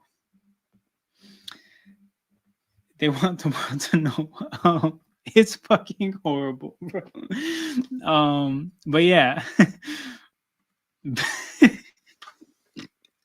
back to Chiefs Bills, I guess. What are my other thoughts from this game? Okay, I talked about the Bills enough. Chiefs. I think this is more or less just something that was inevitable with the way the Chiefs were playing football. They don't have Pacheco. I think they're in terms of their weapons, that part of it is figured out, I guess. But like, you don't have Pacheco. I don't really think you have a great approach to playing offense yet. I think things could change with Pacheco, but the point is like, whatever their formula was for playing, it just started to hit a bit of a snag. And they're not really a home run hitting offense anymore, but they're kind of an offense that's supposed to be similar to kind of what the Bills did today, but just reliably picking up decent chunks. And they're not that anymore, I don't think. Or like they weren't that today, because I saw, especially towards the end of the game, Mahomes is holding onto the ball, looking down the field, can't find anything, right? I do think that while Kareem Hunt has done an okay job at holding the fort, I don't think teams like really have to respect him the way at times they have to respect Pacheco, because at peak Pacheco usage, like the Chiefs were a running football team. And I kind of think they need that dynamic back to force teams to adjust to that so that Mahomes has an easier time looking at the weapons down the field. Because again, down the stretch, watch that game in the fourth quarter. Mahomes is dropping back, looking down the field. doesn't like any of his options, has to run around and scramble. When he does throw it down the field, he's throwing it into tight windows. Their receiving core isn't really going to improve at this point. They might get some weapons back at the end of the year, but yeah, I think for them, they just need to get Pacheco back and then just start again. Move to go and go around again. Shout out to My Name Is You. Should I trade Debo, Reed, Bucky, and McBride? Hold on. For Chase McBride, my backup tight end, Bucky, my RB3, and my wide receivers are Puka, Pickens, Debo, MH. Yo, this is a lot of information, bro. You know how much time it's going to take to process this? Hold on. What is this? Okay. Should I trade? So hold on. Why is McBride listed in the package being traded and what you're getting? Oh, no. You're trading all those pieces for Chase, bro? Wait, that's what... My RB3, my receivers are Puka Pickens. Nah, bro, don't make this trade. I say no. I say no. It took me time to figure this out. I'm assuming you're trading with those first 4 guys for Chase. And then you're stating that McBride is your backup tight end, Bucky is your RB3, and then you're explaining your receivers. You feel like you need one more star. You know what it is, though? I don't know you. So my approach to fantasy is a little bit different. Like in your case, right? You're looking to trade depth for a star. I don't love the idea of putting all your eggs in one basket. I like the idea of having multiple options. I would personally just value the depth more, but that's how I see things. If you want to go ahead and get your star and assemble what you think is a stacked lineup, fuck it, make the trade. Sir Fell said it best, man. Hedge your bets. You want options. That's what I think. You want options. Like if you trade McBride, you only have one tight end, something goes wrong with that tight end, and now all of a sudden you have a good lineup and a bunch of holes. Should I try Worthy instead of Reed or Debo? Yeah, I think that makes the trade better. Yeah, I think that definitely makes it better. Also, what is the state of the guy's season who you're trading with? The guy's trading Chase for all this depth. What does his season look like? Because I can't imagine. His team must be bad, right? Surely. But yeah, the Chiefs just need to get Pacheco back, and then they need to kind of approach this offense thing again. But they'll figure it out. Chiefs is the Chiefs. Yeah, that makes sense. I mean, I don't think he should be that. Like, I think he's getting great value back for one player. Bro, Herbert. Bro, he almost got strip sacked. I got scared. Saying he wants to move from trades. Yeah, no, this is fine, but I think he's getting a good deal, bro. Like, I don't think you'd have to include everything you included. Worthy should get that deal done, I think. But Bengals are definitely keeping this one interesting. So I zipped through the game recaps because I really wanted to get into my season predictor bag. You know, this is really why we do this shit. Low key, I live for predicting games live on a stream. It's so fucking fun. Playoff predictor. And guys, I kind of have a new approach to things with the predictor because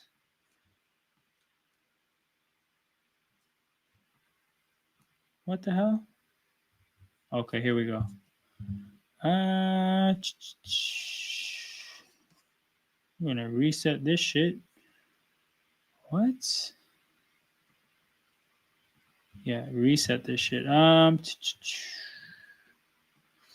It's a 10-man league. I can get good pickups, and I feel like I have good depth with Brooks. Yeah, bro. I don't think you need to trade all that for Chase. From a value standpoint, he's getting a great deal. I think. I keep switching from Chargers game to Clippers game. You can convince me You can't convince me Clippers are a good team. I think anybody that wants to convince you the Clippers are a good team is misguided as fuck. But that team is not it. The hell? That team is not it. Okay. We're going to get this off the screen. We're going to still watch that game. But boy, we got one of the... What the hell? Oh.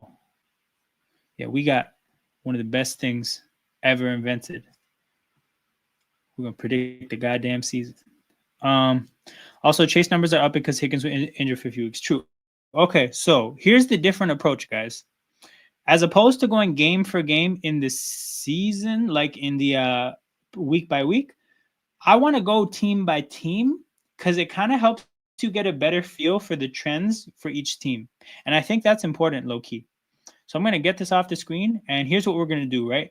Let's look at the Chiefs. And I actually kind of want to get everybody semi in on what I'm cooking up for the Chiefs, right? So let's do it this way, right? Everybody's in here. I got the Chiefs beating the Panthers next week, beating the Raiders on Black Friday. Then I got the Chargers beating them. Then I got them beating the Browns, beating the Texans.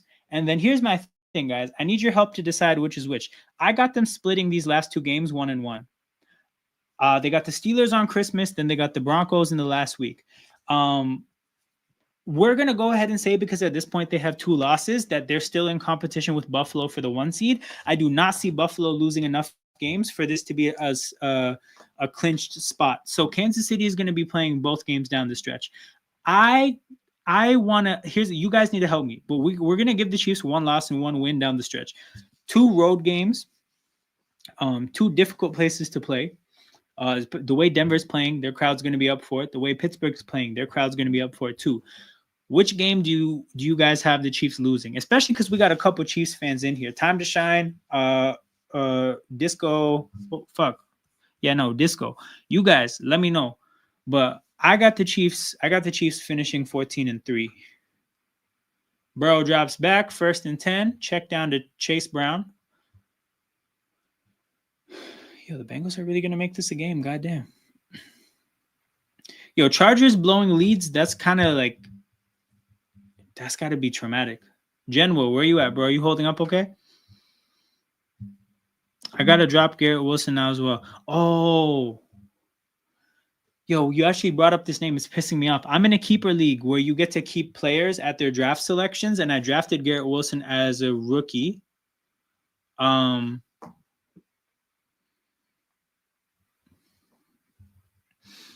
because I got him as a rookie, his draft selection was really late. Then I saw how good he was, and I'm like, I'm just going to keep this guy. So you only get to keep 2 players. And I kept keeping Wilson late in the draft.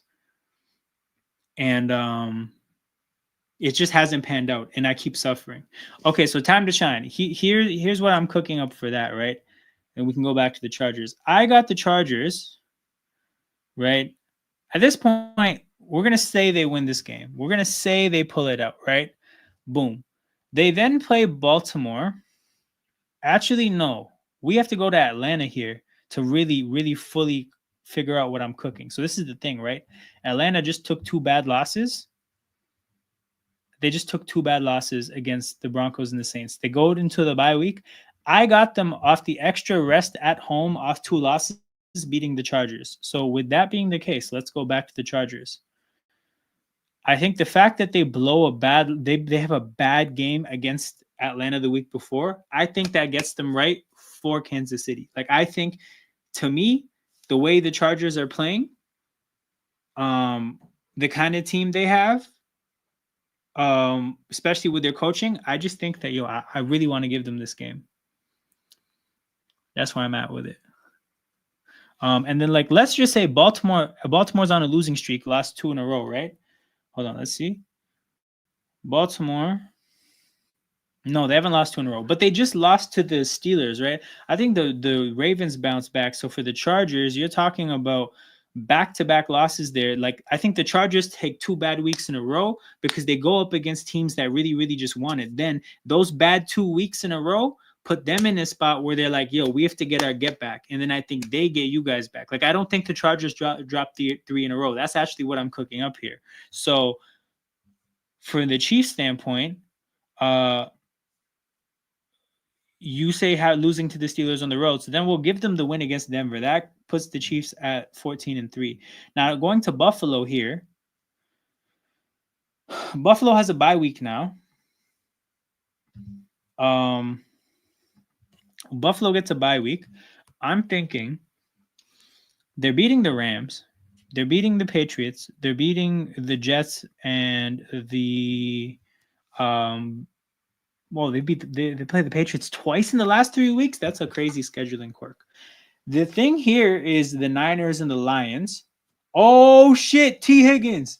4th and 2. Oh, shit. This is a game. That's crazy. This game switched quickly. Bruh. But yeah, guys, what do you guys think of these two Bills games? I'm thinking I really don't like the Niners' chances in Buffalo. And then I'm thinking we give, because here's the thing: Buffalo has the bye week rest here, and then Detroit has the rest off a long week here. So I'm thinking that's what we do for Buffalo. Maybe I was too harsh on the analytic nerds. Maybe, man, maybe. But the thing is, in that situation, they had to go for it because they're down 2 scores, and it's 2 yards. But I think the deep shot on 4th and 2, that's the bigger deal, bro. That's wild shit. That's wild shit. But yeah, if this is what we have cooking for Buffalo, we can then go to Pittsburgh and know that for Pittsburgh, we got the win against the Browns here. Okay, you know what? They play Ohio teams 4 times. I think they beat the Browns twice, and I kind of want to give the Bengals a win against them. I just feel like sweeping your division like that, especially that division, is tough. I think the Bengals owe them one.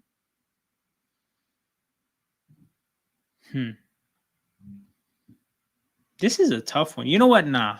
We're gonna give. Here's the thing. I think they probably beat. No, that's a lot though.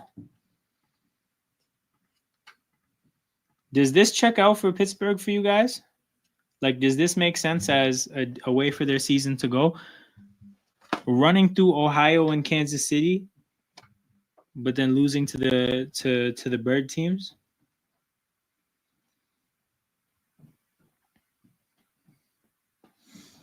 Because I could see it, but at the same time, I don't know. It doesn't feel right.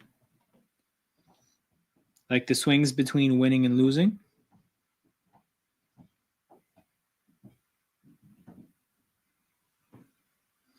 Oh, that's spicy. You think they beat the Ravens again? So this is the thing, right? Yeah, I don't know where King is, Gail. I don't know where King is. So here's the thing: if you have them beating the Ravens, you have Pittsburgh winning out except Philadelphia. I'd give the Chiefs the win and maybe win versus the Eagles or the Ravens. Okay, so then hold on. That's how you would do it. So then, General, that I'll have you to go back to the Chiefs. What do you have going on with the Chiefs? Because I don't know if you were here before, but I wanted to give the Chiefs a loss against the Chargers and then a loss against one of Pittsburgh and Denver. That was kind of my thing with the Chiefs. But what do you think? Because like when I do this with Peter, like I think it's more just about like getting through it because there's 2 people and we can really like get to wasting time if we talk too much about the matchups. Ravens were not convincing today. I'd have to see more. The thing is the Ravens look like shit, but they honestly, even looking like shit, probably should have won the game. If they just make their field goals and don't fumble, they win that game.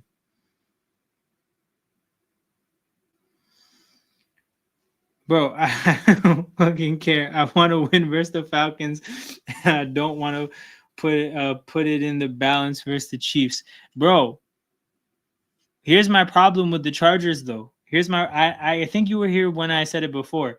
You play Baltimore off the back of that loss against Pittsburgh, and then you play Atlanta off a bye week and 2 losses. I low-key think you guys are in a tough spot in both those games, but I think it evens out because that pushes you into Kansas City, backs against the wall, and you figure some shit out in Kansas City. That's how I have the Chargers next 3 weeks going. And then I think from that point, okay, if we really want to fuck that, we winning the Harbaugh Bowl. Bro, you have the Ravens lose. Give us the head of John. So here's the thing, though. Yeah, I keep this in mind. So you have the Chargers handing the Ravens back to back, like the Ravens losing back-to-back games. Yes, the Ravens played like shit, but again, they're actually like they should have won the game despite the fact that they played like shit.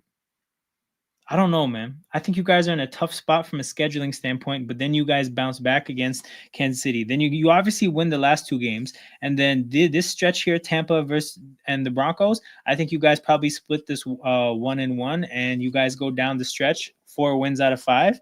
And so let's say Did you guys beat Denver already? Yeah, you did. Okay, so let's say Denver and Tampa get split like that, and that puts you guys at 11-6. That's how I have your season going. Broncos, we lose, right? Fair enough. So that's the thing. That's how I think this is decent. I think this is decent for you guys. Whoa. Holy shit. We have all these teams at 14-3. Nah, see, this doesn't feel right for Pittsburgh. I'm sorry. They have to have another loss.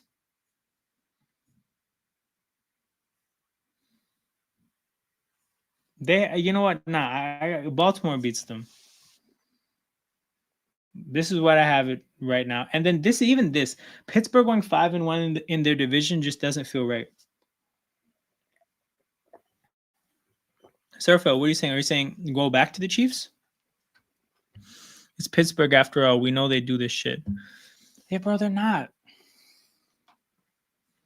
They're not. They're not going crazy down the stretch this year. That puts them at 13-4, which is wild, but fair enough. Baltimore, in this situation, we got them bouncing back against the Chargers, beating the Steelers in that rematch.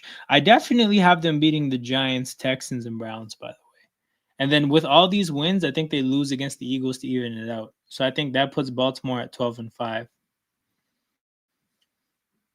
That's how I see things with Baltimore. What's the team in the middle here? Houston? Oh, I want to give them a stinky record if I can. Okay, to be honest, this is tough. Okay. I got them beating the Cowboys. Plot twist though. I got them.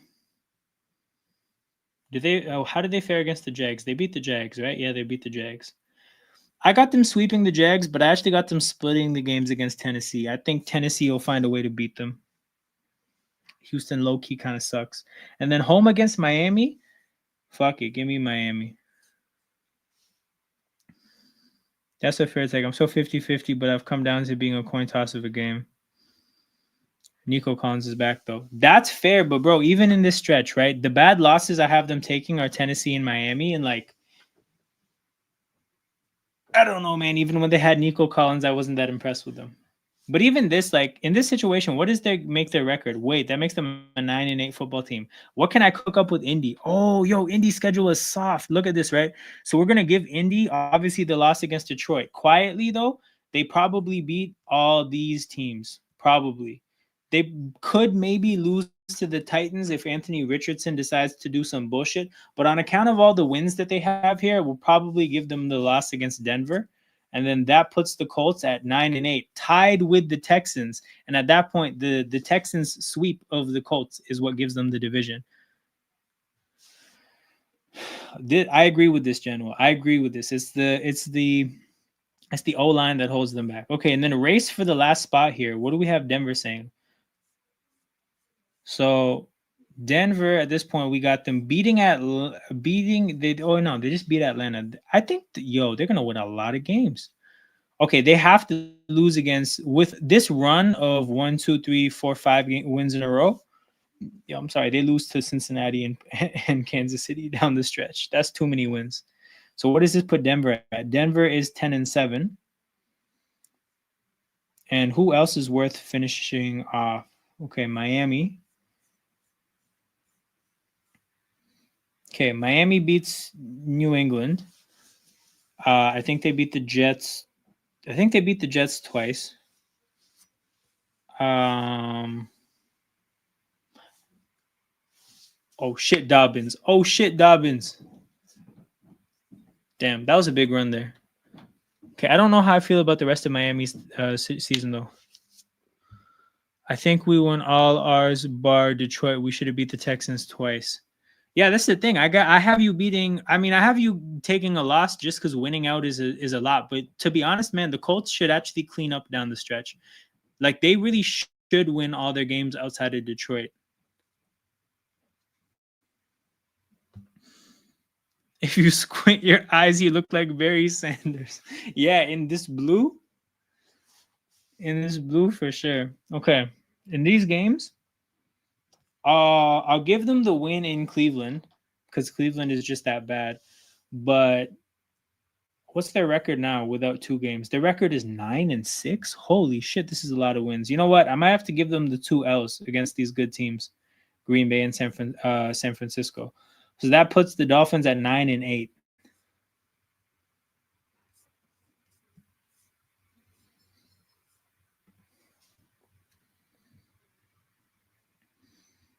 Shit. Okay, so who? Well, Bengals at this point have already been eliminated, but we'll just finish it off for the sake of completing. You know what? They win the rest of these games. So yeah, the Bengals are at 8-9 here, and then the rest of the teams are 3-win and 2-win teams. So, well, hold on. Did I just see that Cleveland is 2-15? God damn. Wait, you know what? For argument's sake, let's just finish off the rest of these games. They lose to Tampa, lose to Atlanta. Oh, somebody has to win Jacksonville Raiders. I go home team, and then I go home team in this one as well. Okay, that gives the Raiders a third win. Jacksonville. Oh, I'm going to say home and home with Tennessee, and then home team against the shitty Jets team. That gets Jacksonville to 4 wins. The Jets, I think they lose to the Rams and the Seahawks. Jets are a 3-win team? God damn. That's tough. Patriots and Titans, I think, are the last team. Patriots lose to the Cardinals. And who's left? Tennessee has 1 game left.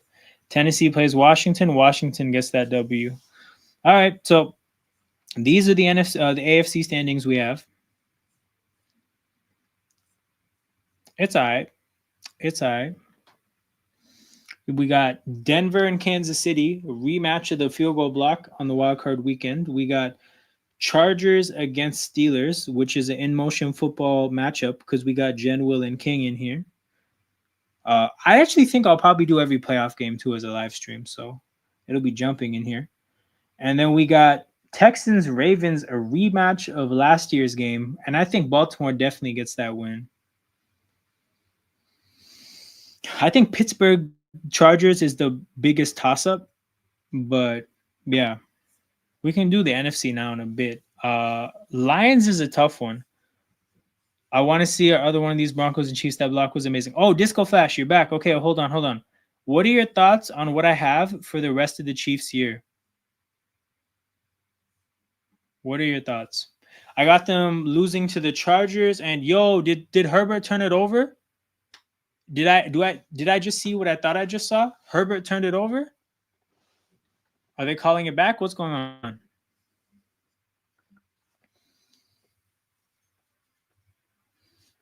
I missed the play. I was looking at my screen. What the hell? Oh no. Oh no, it's a fumble.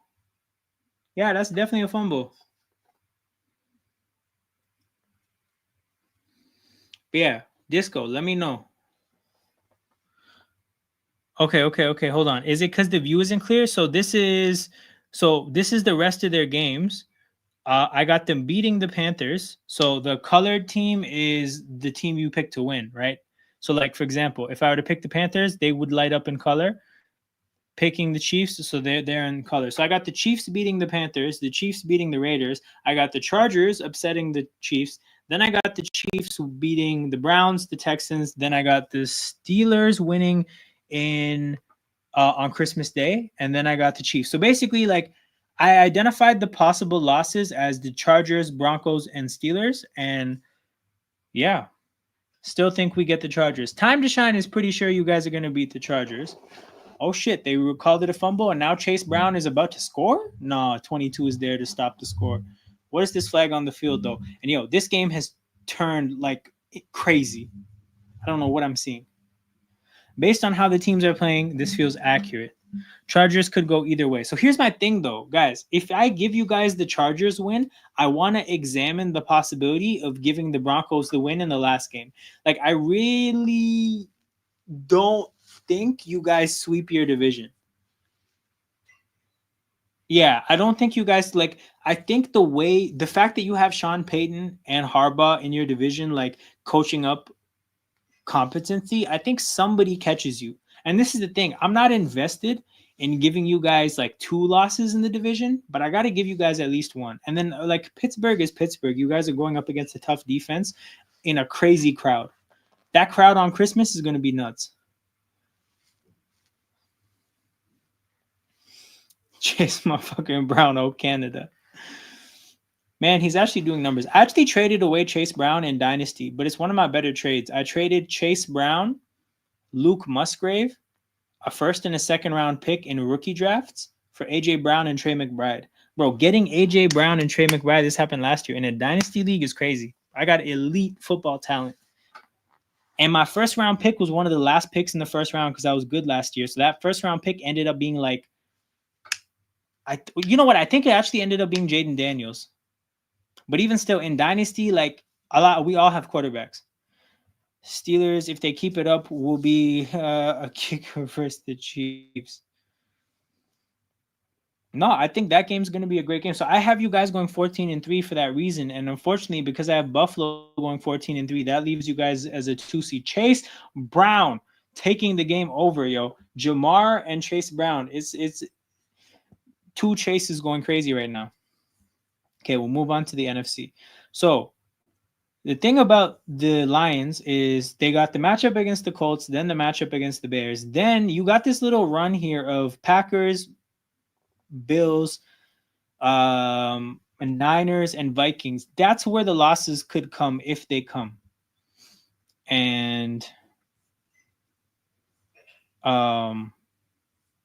they definitely need to take some losses. Oh, they called the hold? This is going to be a painful ending to this game for somebody. One of these fan bases is going to be deeply hurt. That much I can tell you. But yeah, shout out to all the people watching live right now. 11 people watching live. Make sure you guys hit that like button and subscribe to the channel. In Motion Football people. Sunday Night Football streams is a staple of this channel. Playoff landscaping on Tuesdays is another staple where we look at every team's chances of making the playoffs and their chances of being contenders. And then occasionally you might get a Monday or a Thursday Night Football stream. This upcoming week, we're going to have neither because nobody's trying to watch Cowboys Texans and nobody's trying to watch Browns Steelers. So, yeah. Disco Flash, my guy. He says, I love Tuesdays. Man, Tuesdays are a lot of fun. So yeah, what do you guys think happens with Detroit? Because here's my thing about Detroit though. Like the way you know how fiercely they played the Cowboys and how like insistent on getting revenge they were? Like they're a very vengeful team. And then I think about the fact that they play the Niners, and I'm like, they're going to want to inflict similar kinds of revenge. I do think they beat the Niners for that reason, but now we got them beating the Bills because they have extra rest. We got them beating the Niners. Like, they kind of, like, have to lose against the Packers and the Vikings then maybe? I don't know. They're definitely going to beat the Bears. So, like, this situation puts them at 14-3. Yo, what is Chase Brown on today? The kind of hoops we're seeing now is unbelievable. So if you guys are in on the fact that the Lions could beat everybody but then lose to the Packers and the Vikings, I'm down to do that. But the way the Vikings are playing now, I mean, both these teams, I don't know, maybe both teams step their shit up against division rivals.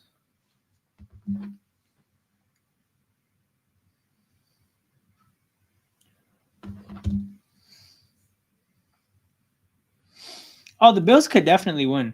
It's just that when I look at the Bills, I think like I gave them one loss. Who did I give the Bills a loss to? The Bills. Oh no, yeah, the Bills loss that I gave them was Detroit. So if let's say the Bills beat Detroit, who do we have the Bills losing to? Do we have the Bills winning out? Because if the Bills win out, goddamn. What type of winning streak would that be? They would have lost their last game in week 5, which means they're on a 1, 2, 3, 4, 5, 6, 7, 8, 9, 10, 11, 12. They would be on a 12-game winning streak into the playoffs, which is just not a thing that happens, right? So the Bills got to get a loss. That's where, when you look at these games, I was thinking Detroit is the best bet. But I actually don't think the Rams, Patriots, and Jets have a chance. So one of San Fran or Detroit got to, yeah, exactly, right, Disco? So one of San Fran or Detroit has to beat Buffalo. Oh my God, he threw a fucking wobbling pass to Jamar Chase. I was telling you, bro, it's just the chase. This is the chase game. Both chases are going crazy. The man said chase, comma, bank it. I think they're losing one of the games, Seattle Rams or Niners. Hold on. You mean San Fran Rams or Niners? Detroit. Hold on. You think the Niners have the best bet at it? So this is the thing you have to keep in mind, Disco Flash. In that matchup, Buffalo is coming off a bye week at home. The Niners have to travel from the West Coast all the way to Buffalo from California into the frigid Buffalo cold in December to play a healthy Buffalo team off of a bye week. This is the tricky thing. Buffalo has to take a loss, but I think Detroit is the best bet. It's tough because again, like having them winning every game is not realistic, I don't think, but their schedule is so easy. But even when they play Detroit, they have to travel to Detroit, and Detroit has rest because they played the Thursday before. So the Detroit gets Buffalo after Thanksgiving. So yeah, that's why I gave Detroit the win over Buffalo, right? Just to kind of give some context. So then when we go to Detroit and you have to figure out how to get Detroit some L's, right? We have them losing to the Colts would be a stretch. But you know what? They almost lost to the Texans, so who knows? Anthony Richardson has to, you know what though? Coleridge Stroud didn't even play that good against the Colts. So like, I don't know, man. Maybe AR could do something. But yeah, you look at these Lions games, man. It's hard to give them a loss. Like I'm stretching it, giving them losses to the Packers and Vikings. Realistically, they probably just lose one of them. And again, like I think they're going to beat the Niners strictly out of vengeance, but also the Niners aren't that good this year. But okay, let's see what happens for the rest of the season here. We got the Eagles that we have to figure out. Damn, okay, hold on. Yo, Serfel, you weren't here before, bro. We gotta give the Lions. Are we saying the Lions are gonna go 15-2? Like, I don't know, man. I don't know if I see a 15-2 team. Coleridge, I knew you'd pick that out, Gail. These past two games were shaky. Okay, so then the Detroit Lions are a 15-2 football team.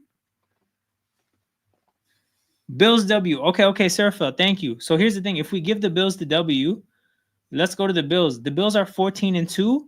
Mind you, they took their second loss in week 4. So they're now on a 12-game winning streak down the stretch into the playoffs, which is unreasonable. So now let's find a way to give the Bills a loss. Who is it against? We gave them the win against Detroit. Is it San Fran? And then if it's San Fran, right? Then yeah, look, they have San Fran is traveling from the West Coast to Buffalo, from California to the frigid North, to play a healthy Buffalo off a bye week. Like Buffalo's schedule, but Buffalo has to take a loss. So Disco Flash seems to be very supportive of the idea that it's San Fran. If you guys are sold that it's San Fran, I'm happy to do San Fran. I don't agree, but strength in numbers, you know? Give the Niners hope. Rams. Bro, I think the Rams have played like shit these last 2 weeks. You know what, though? Let's see what the Rams season could look like. Because where I'm at with the Rams right now is they just lost. So they just beat the Patriots, right? So they lost against Miami. They just beat the Patriots. They play a Philadelphia team that was sitting at home because they played on Thursday. I think Philadelphia gets this win. Then I think the Rams, the Rams beat the Saints. Why did I click the Saints there? So the Rams who are now 5-5 are going to be 6-6. home team against Buffalo. For what it's worth, because the Rams did the Rams beat the Niners? Yeah, the Rams beat the Niners. So I think the Niners beat the Rams this time around. Um, I don't know. You guys give the Rams a chance? I kind of don't feel it. Is there anybody else that has thoughts? Did I get cooked in this fantasy matchup, by the way? Shit. It's too close for my liking.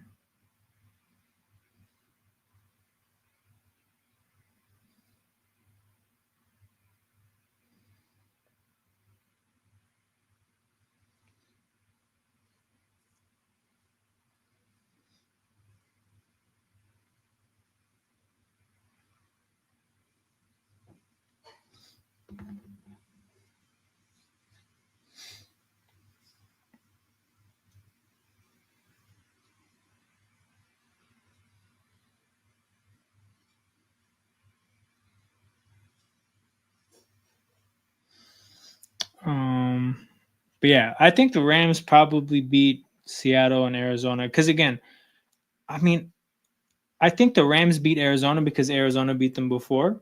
And then I think they beat Seattle because I don't know. I don't love Seattle like that. So yeah, I mean, the Rams, if this is the predictions we give to them, they're a 9-8 team. A win against Buffalo would make them a 10-7 team. But I don't know. You guys want to give them the win against Detroit and then a loss against the Rams. You know what? Fuck it. Let's do it. They go to California. They escape the cold into a warm weather climate. It's beautiful California. They get a little bit lost in the big city and they take a loss. So then Detroit's 11-3. Philadelphia here, we probably need to do some tweaking. So they beat the Rams. I'm comfortable with that. They're going to beat the Panthers.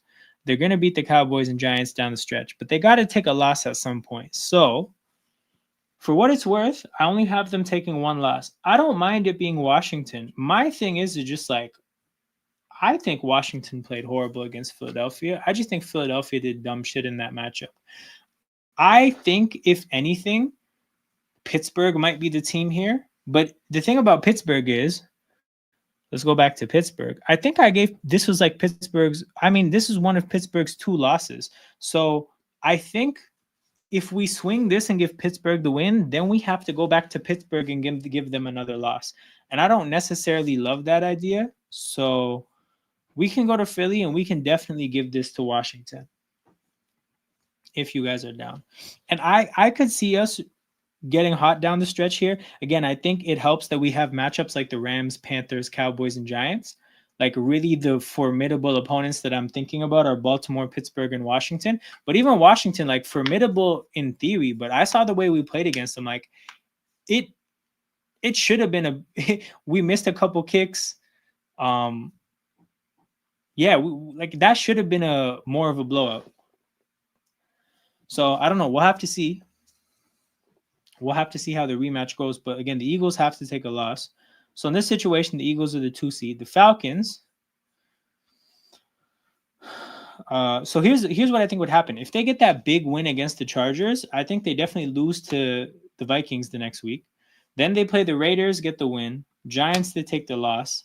Then I think they probably lose to the Commanders and beat the Panthers. So that leaves the Falcons at 10-7. The Rams are 10-7. Minnesota Vikings. We got them. All right, they're gonna beat the Bears twice. Serafel, if you don't agree, you can change my mind about that. I think the Cardinals beat them. And then I think they split. You know what? They beat. Whoa, is that a fumble? That is a fumble. And then Davis loses yards. Yo, the Chargers are doing some crazy shit right now. They are doing some wild shit. So they lost to. So I'll say the Packers beat them, and then they beat the Seahawks. So what does that leave? That leaves the Vikings at 12-5. That's cool to me. Packers Packers, as of now, I got them beating the Dolphins, the Lions, and the Vikings. Oh, we got to get them some L's. You know what? I think the Niners bounce back against them next week. If they have the rest against Seattle, no, you know what? They'll beat these two teams. Then I think we have to give Seattle the win against them. So they get a couple losses here, but they have a pretty easy schedule, so they do pick up a lot of wins. This is a big third down for the Chargers, actually. I gotta watch this shit. Oh my God, Hendrickson gets through immediately. Thank God the play had to be blown dead, bro. Somebody was gonna die there. So the Packers are also 12-5. We can go to Washington now. What's cracking with Washington? Washington, after the loss to Philadelphia, damn, bro, do they win out? Nah, the Commanders don't win out. Do they win the division with this? No, they're 13-4. Hold on, guys. The Commanders do not win out. Somebody beats them. You guys got to pick one game. Who beats the Commanders? Especially considering the fact that, like, they're not hot or getting hotter. Like, if anything, they're in the process of cooling off, and Cliff's second half history is horrible. So, we got to get them at least one loss down the stretch. Herbert misses QJ on 3rd and 5, and now the Chargers will punt. Yo, I'm getting flashbacks to the wild card game against the Jags.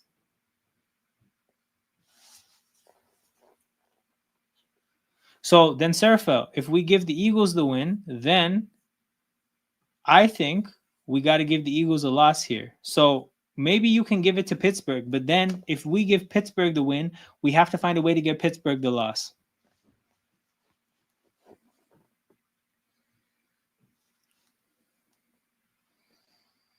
So, Serafel, pick a loss here. And realistically, it's going to be it's just going to be Pittsburgh or Baltimore. And like, yo, the Chargers are kind of just doing Chargers things right now. This is just like the wild card game against Jacksonville. I cannot believe this is happening. Quite the dilemma.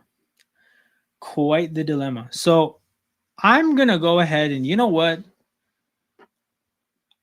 You know what, though? Like, look at this. I really think the Eagles, like, here's the thing. If the Eagles, like, right now they're going 15-2, right? They were 2-2. So this would mean the Eagles are on a 13-game winning streak. That's not a real thing. So, okay, we're going to give Pittsburgh the win in Philadelphia, which it's a bit of a stretch, but I can understand it. But now Pittsburgh right now is 14-3, and that's not happening. So Pittsburgh's got to take one more L. And as of now, we got them only losing to Baltimore. So I think maybe we have to give them a loss to the Bengals. Is that what has to happen here? And obviously, I know some people are going to say give the Chiefs the win. But nah, bro, I really feel good about Bengals, right? Bet. Okay. Especially because both teams have rest here. You know what? Yeah, we'll give the Bengals this one here. Okay. Starting to come together now. Damn, we somehow, before the 14-3 teams were tied for the NFC.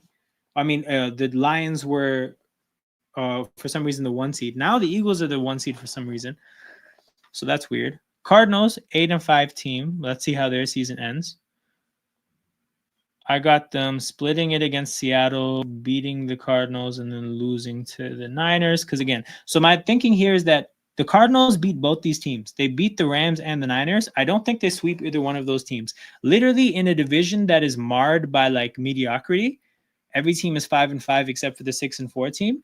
I think that division is about splitting matchups. So I'm giving them 2 losses to end the year, but before that, I'm giving them 2 wins against the Cardinals and the Patriots.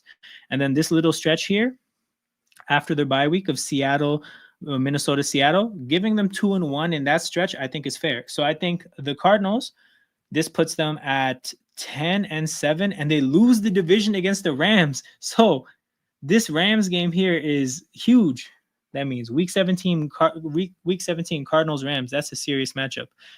And the Niners are 9-7 right now. What happens? Oh, they beat the Bears and they're 10-7 now as well. Hold up. hold on. We like this Niners thing, right?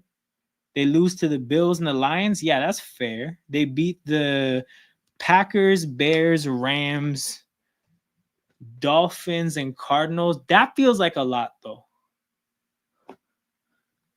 Hold on. I missed what happened in the game. What happened? Yo, what happened, Surfer? Oh, is that roughing the passer? Wait, they called it roughing the passer to eliminate an interception? Oh my god. Fuck, how did I miss that?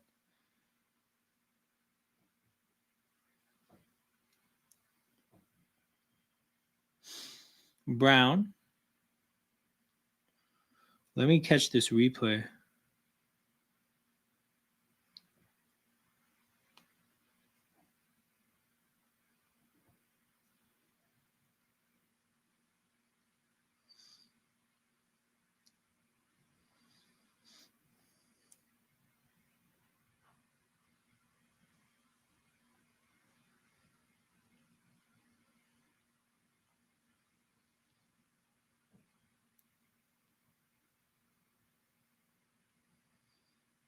No. 9 second and 9. Oh, Burrow narrowly escaped the sack there. Holy shit.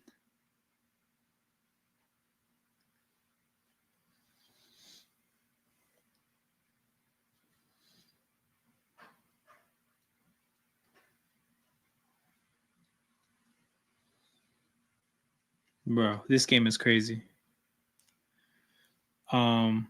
Okay, guys, Niners. I feel like they deserve a loss here. I'm not gonna give it against the Rams or the Cardinals because I think they gotta even out those season series. Like they lost to both those teams. I'm not doing it against the Bears. If the Packers get this win, they're 13-4, which I also don't love either. Yo, Burrow's gonna run it up the middle. My God, bro, what are the Chargers doing?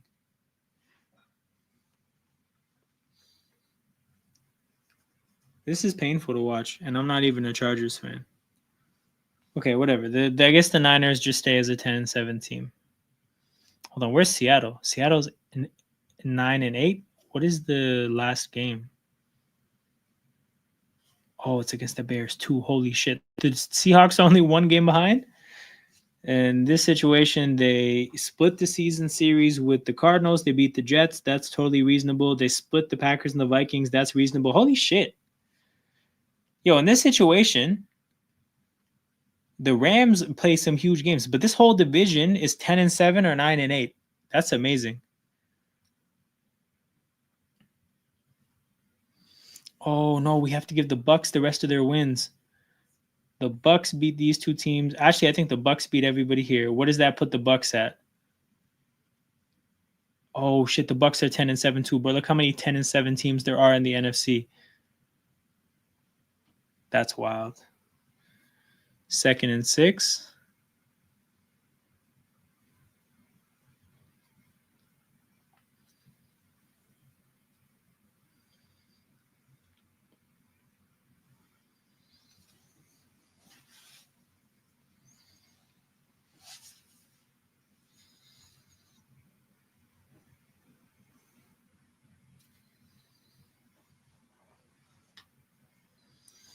Okay, big 3rd-6 here. Chargers defense has been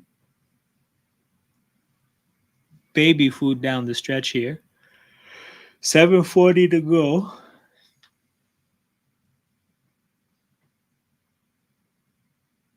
Burrow drops back.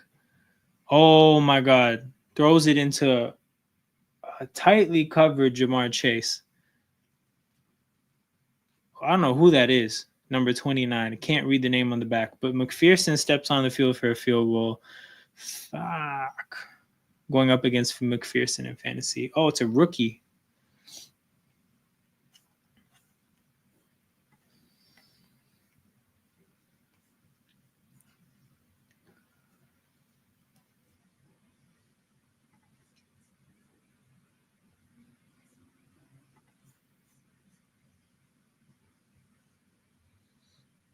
Not a good decision by oh shit, hold on. McPherson is kicking from 48. Did he miss? Holy shit, this game. What is this game?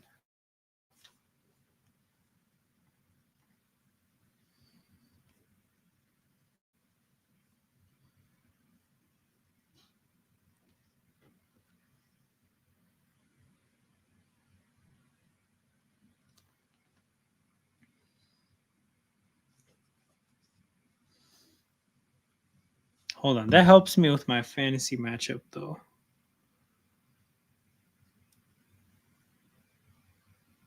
Damn.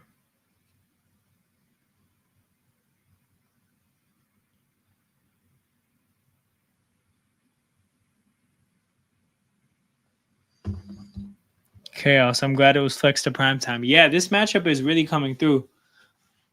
I mean, I thought it could be entertaining, but I did not expect this. But also, like, we're basically watching. It feels like we're watching Jags Chargers from a few years ago. What's wild is I actually think we did a Sarcasm City watch along for that game a couple years back. The scoreboard is still here.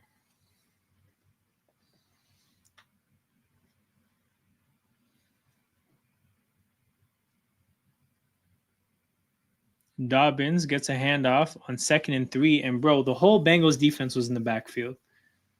What the hell was that?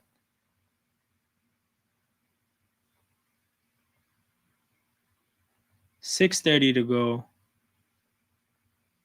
This game is slowing down. It's almost 11:30, and it feels like this game is still going to run on. We're going to be here for a while, people. Shout out to everybody tapped in. Make sure you guys hit that like button and subscribe to the channel. Unlike the NBA, NFL cares for their small market teams. This is why their ratings are up. KC and Buffalo are two of the biggest teams currently. NBA should promote small market teams like the NFL. That's an interesting take. I'll get to that in a second. Big third down. Herbert finds Josh Palmer, but there's a flag in the backfield, and that's definitely holding. That's definitely holding. Oh, man. Oh, man. Holy shit, Rashawn Slater. Putting your team in 3rd and 14. Trey Hendrickson. No gloves. A lot of chaos, though. Yep, gets around Slater. Slater drags him down. Man, Trey Hendrickson. Actually a beast.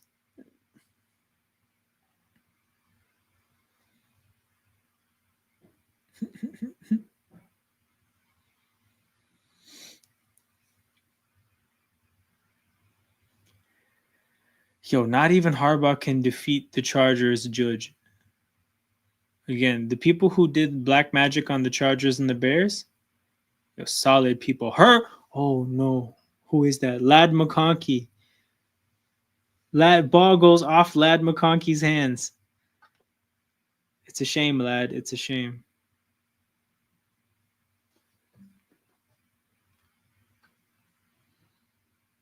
Oh no. But yeah, in terms of NBA versus NFL and markets and whatnot, I do think it seems to be a big difference in just the culture of the sport as well. Like I've never heard a quarterback in the NFL, right? And the quarterbacks are like the equivalent of franchise players in the NBA. I've never heard a quarterback be like, you know what? I want to go to a big market. It just doesn't really exist in football.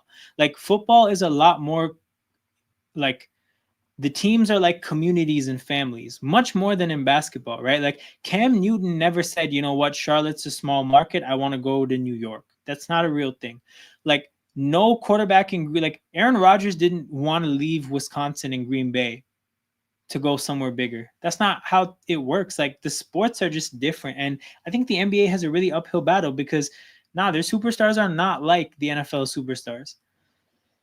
The NFL superstars, man, once they're on a team for a few years and they're really firmly a part of that roster and that family, it's different. And I think a part of it is because NFL teams are like 50 to 60 players. So yeah, that shit really does become like, these are like your people, not just like your colleagues.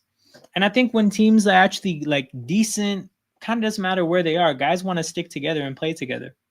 So I think that's a big difference, just the culture of the sport. I don't actually know what the NBA can do to even that out, because even if they, let's say, like they've done a lot to incentivize being able to keep your own players, right? That's why there's the Supermax. The Supermax is basically the main thing, right? The NBA should promote small markets. There's so much California and tri-state area prop. It is sickening. Thing is, I think the Supermax is going to keep the players in the small markets. I think the bigger issue is that until we see a generation of players stick around, so like if we see Ant stick around in Minnesota for his whole career, then it'll be different. Then we can say like, you know what, it's turned, it's swung, and it's different now. But like, I don't know. Giannis is in Milwaukee for a long time. I think he would stay in Milwaukee if their situation is good, but they fucked it up, right? Shea and OKC, I think that's an interesting one to watch. I don't know if he would want to necessarily be in OKC his entire career, but if they present him with great opportunities to win consistently, it would be a hard thing to pass up. Who else is out there? Oh, Jokic in Denver. I don't think Jokic is going to want out. I think it's going to take a generation of superstars who stick around on these teams to kind of change the prevailing idea that you just leave. More small market teams on primetime, better scheduling to allow small market teams to air free on national TV. Okay, that makes sense. See, I'm not as familiar with the TV broadcast angle stuff in the States because like I'm not really a participant. Like for the most part, we get primetime games. I mean, I guess we get whatever the standard national game is in the NBA. And I haven't really considered the fact that it's bigger markets more often than small markets, but yeah, man. If they I guess work on evening the playing field, you'll get a bit of a different product. And I think there's actually been a shift in the NFL because I think there was a time where the NFL had marquee franchises. So you had like your Cowboys, your Steelers, your Raiders, your all these big teams, right? And I do think there was a point where the NFL used those big teams almost as marketing tools. And that's why you have these really old, big fan bases. And then eventually the NFL kind of realized that, hey, we use these big teams to rope everybody in. But now that we have everybody in, we can actually focus on making every team an established team and really making every team important. And yeah, there's no, like, I think there used to be benefits of being the Cowboys and the Steelers and the Raiders and the Packers. Like, you'd have an easier time getting players. There'd be a bigger appeal to playing for your teams. But now that's dead in the NFL. Like, there's, for the most part, it's a clean slate in terms of just who the franchise is. Franchises have to become winning franchises to be appealing to players. Like, you got to be the Chiefs to have an advantage. You have to create your own advantages in the NFL, which I think is what the NBA should be hoping to turn into. You forgot LaMelo. He's not a superstar per se, but he's a big personality. Yeah, I think LaMelo's an interesting case too. Like, Charlotte is the classic franchise you would think a good player wants to get away from. And if LaMelo never does, I mean, somebody might make the case that LaMelo's just such a unique case himself because, like, he seems like a superstar. He was a superstar before being in the NBA, and it seems like working on his brand and who he is just a big part of who he is. So there's maybe something unique there, but yeah, interesting case for sure.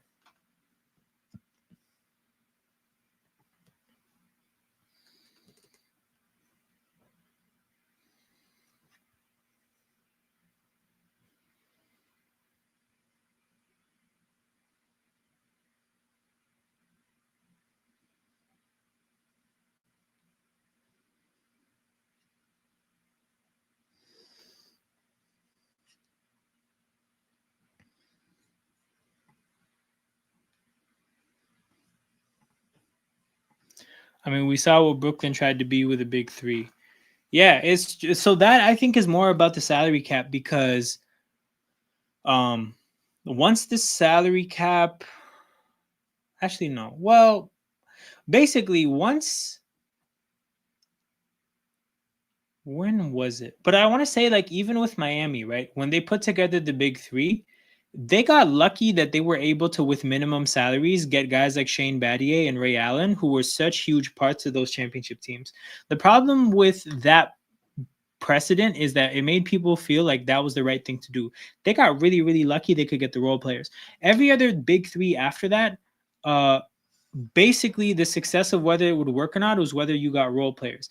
Uh, Golden State's a bit of an interesting situation because they basically had the whole team in place and they added KD, which is such a rare circumstance. But all the other big threes after that, they could never get the role players, and that's why it never succeeded. It's really hard to have three high salaries and to have role players. Low-key, the best way to build a team is two big contracts and a whole bunch of depth. That's the way to do it. You want two superstars that can actually carry you, not Kawhi and Paul George, and then you want serious role players after that.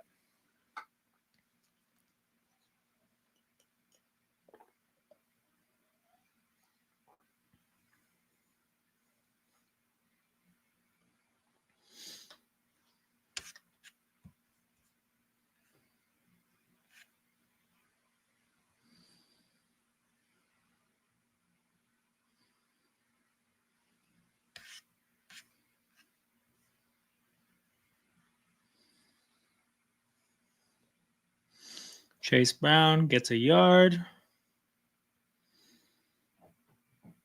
How many timeouts do the Chargers have? They should consider taking timeouts pretty fucking soon, is my suggestion.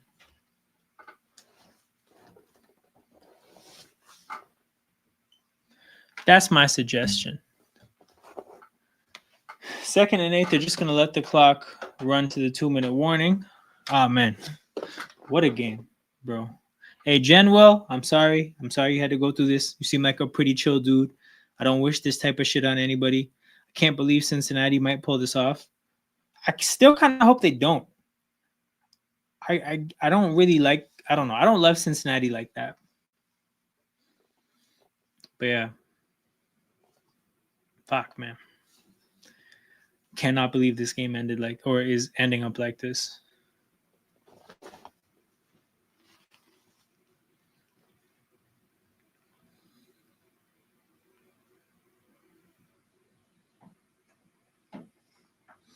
For the NBA, I don't mind how it is. Maybe it's the nature and I'm accustomed to it, so I have no complaints. Big markets just dominate and occasionally small markets have a run. To be fair, though, I do think it's going to change with how the fact that, you know how like it looked like in previous generations of basketball, eras were dominated by 1 to 2 stars. I think the fact that that kind of thing is falling apart and now it looks like there's going to be multiple stars, I do think that's going to change the NBA. And I do think it's going to trend more towards that. I think there's going to be a point in time where like it's not just like 3 or 4 guys. There might be 6 or 7 guys. I think it's actually just going to get more and more spread out. Especially with the more global the game gets, there's just going to be more talent coming from more corners of the earth. And I do think it's going to spread out. All right, 2-minute warning. Bengals. Big play here. 2nd and 8. Chargers have 2 timeouts. So a first down here is a bit of a backbreaker. Burrow steps up, throws it out to T. Higgins or a comeback. Lots of contact, no call, and an incompletion. So now Cincinnati has to be very careful here.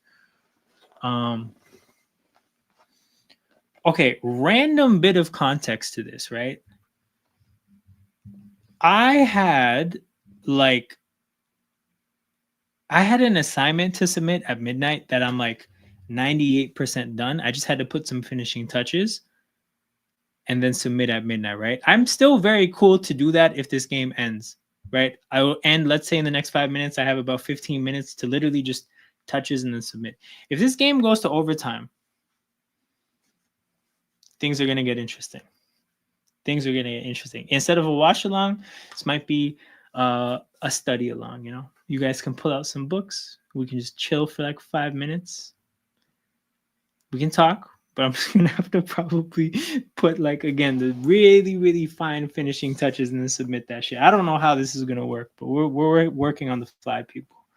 We're working on the fly. I like when teams like the Pistons and the Spurs were winning chips. And shout out the Buck. Yo, hold on. Oh, yeah, that was 3rd and 8. Fuck, wow. And, you know, you had the Bucks and the Raptors, and then the Mavs won a chip as well. They happen every now and then. Denver. McPherson misses. McPherson out here missing the fuck out of these field goals. All right. Well, Herbert, you have a decent shot at winning this game. Nuggets, Bucks, and Raptors are the three exceptions to the California and tri-state area domination. Definitely.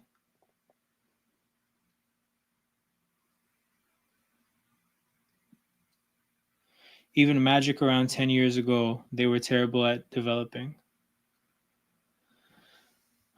Yeah, the Magic were in a weird spot where they would get players, but the players would always leave.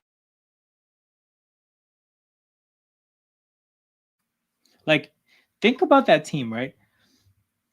Well, they would leave, but they wouldn't even necessarily be good somewhere else. But like Redick was a good player. Jameer Nelson was he was but Rashard Lewis was like ahead of his time. Hito Turkoglu ahead of his time. They had players low key, and they just couldn't put the team together. 2nd and 10. What was the running joke? If you're a guard drafted by the Magic, your career is done. That's hilarious. Yo, Trey Hendrickson, don't kill me, man. That shot of him arms up in celebration, then nope, never mind. Let me put my helmet on. 2nd and 10. Chargers, Herbert, stop Jeps. Oh my god, he tried. Oh my god, he almost tried to throw a pick. Bro, what the fuck is this game, man? What the hell is this game?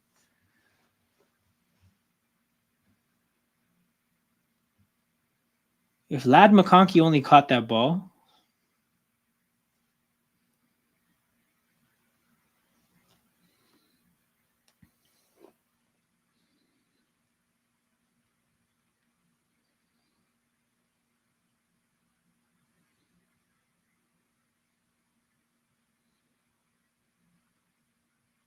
Yeah, I feel like that Bengals DB is almost offsides. Oh, he got back.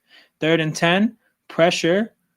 Good clean pocket for Herbert, who cannot catch the ball. This game is going to go to overtime. This is getting wild.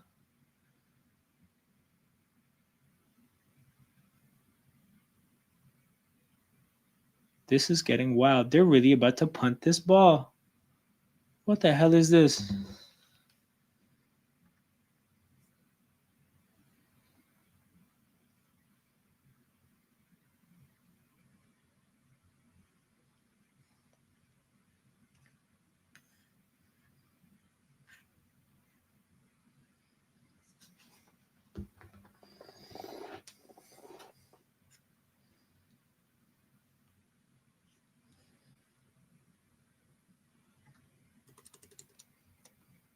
All right, so we'll see what Burrow and the Bengals can do.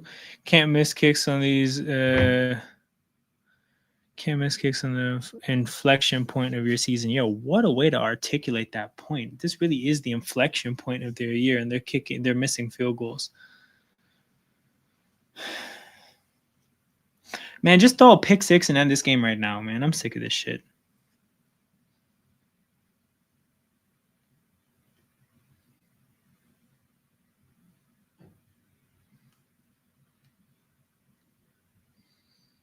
Burrow scrambles. There's a flag in the area of illegal contact, maybe? I don't know.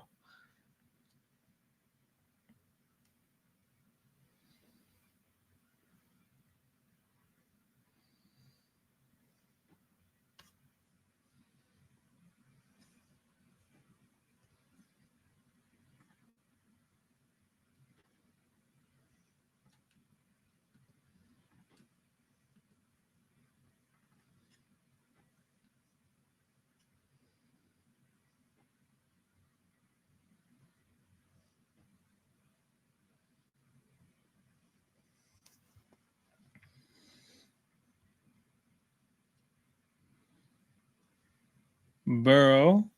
Deep shot to Chase. Oh my God, he missed him. He had him and he missed him by like a yard. Holy shit. Wrong plays. I would have run twice, pass one, run the clock down, for fuck's sake. Yeah.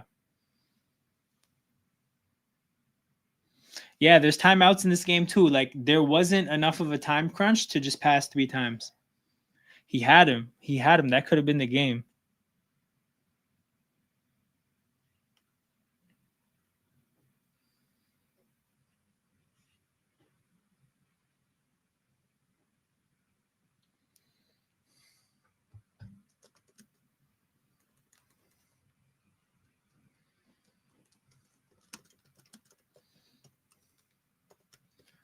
Damn, check downs to Brown not working either, man. His bread and butter today isn't even working right now. But we're gonna get overtime in this game, man. Fuck my life, bro. This game just had to put me in a pickle. Minutes ago, 3rd and 10. Can they punt again? How many kicks can we get in the final 2 minutes of a game? Missed kick, punt, we could get another punt. And then the Chargers, God knows what they could do. We might get just so many kicks down the stretch here.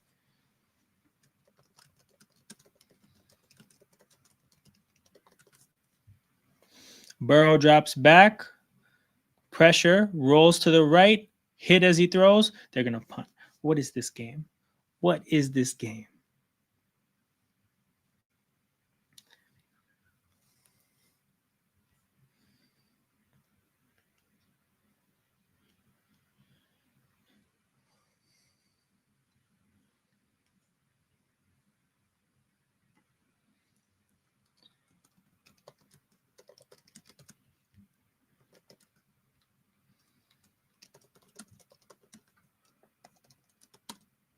Yo, bro, 100% he could have thrown that earlier. I cannot believe the Chargers are getting another crack at this game. Please just win this. Davis, punt return to the 16. Air it out and just please end this game.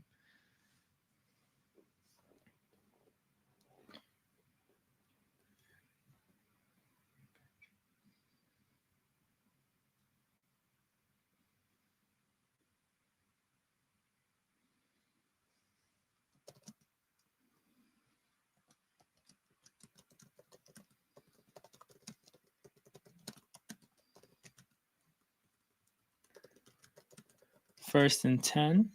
45 seconds to go from their own 16. This is a part of the field where you got to be mindful of a turnover like the Ravens weren't. You have to be mindful, though.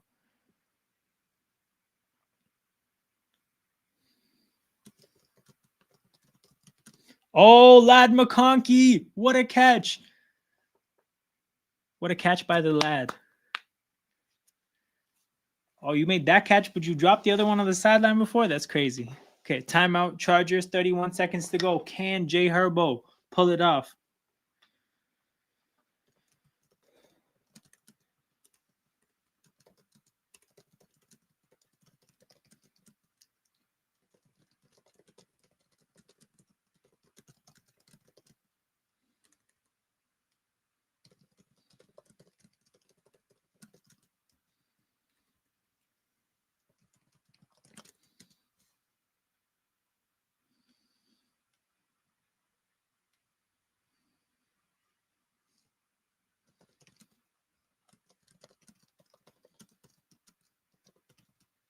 Redemption for Lad.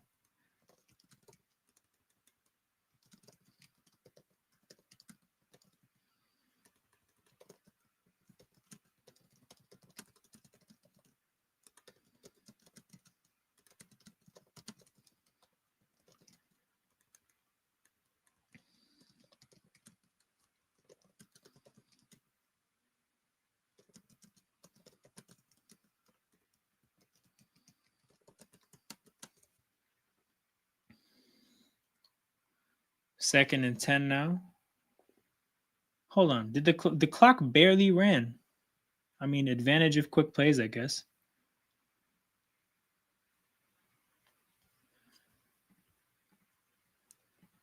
I think Cameron Dicker missed from what? He missed from like 57 or something. It was a long kick, but he did miss before already. Yes, Gail typing. Serious things going on.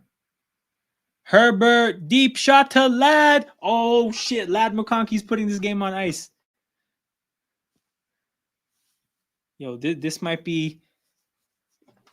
Yo, they don't have man of the match in football, bro. He could have been lad of the match. He could be the most valuable lad. Yo, Lad McConkey for the win, man. What a time. What a time we live in.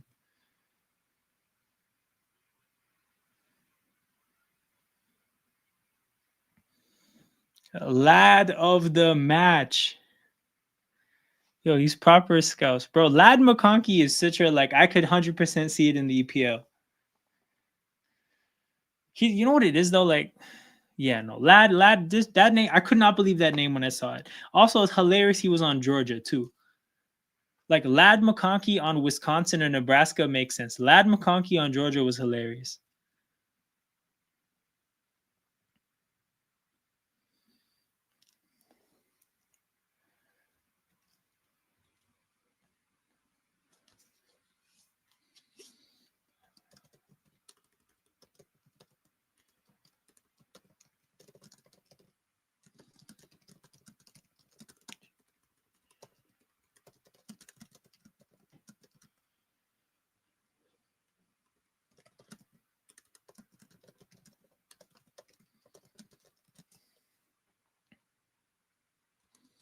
Okay, J.K. Dobbins to the house. J.K. Dobbins to the house for my fantasy team. Let's go. Oh my God, he actually put my fantasy team on his back. Oh my God, J.K. Dobbins. Thank you. Thank you, J.K. Dobbins. Life is good. Life is good. I may have just won a huge fantasy matchup. Genwell, come back. Genwell, we miss you. Genwell Bolandres, come back. Holy shit, I can't believe J.K. Dobbins, you changed my life.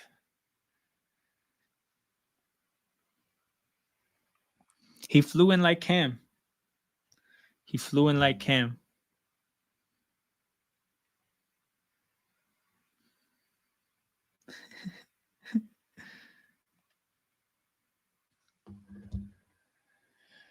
And the extra point is good. And the Chargers have narrowly escaped a crazy collapse. Oh my God, Evan McPherson. Yo, hold on. When's shout out to Surfell. You cannot miss kicks at the inflection point of your season.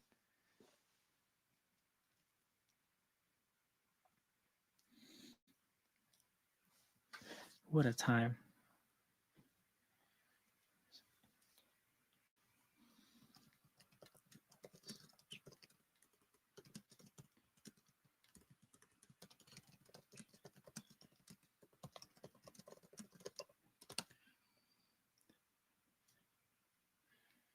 How can people leave and miss this? No, actually, I hope he didn't go to bed because of how bad the game was going for the Chargers. Your team actually, Herbert led McConkey and Dobbins and Herbert came clutch like no other. Janwell! Oh no, bro. He had a false alarm in his building and on the football field. Basically, the Chargers just had a false alarm. Yo, you had a false evacuation in the stadium probably too. You have bare false evacuations right now. Yo, it's a false alarm city for Genwell right now. That's unreal.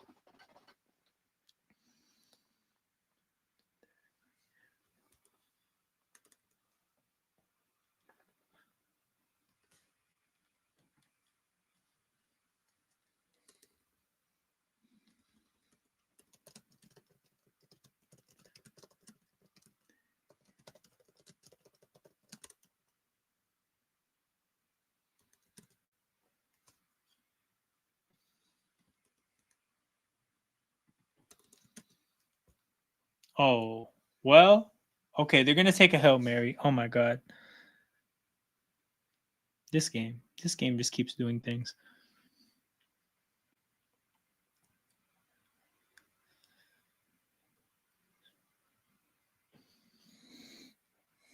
Yeah, I mean, Burrow is gonna get a chance.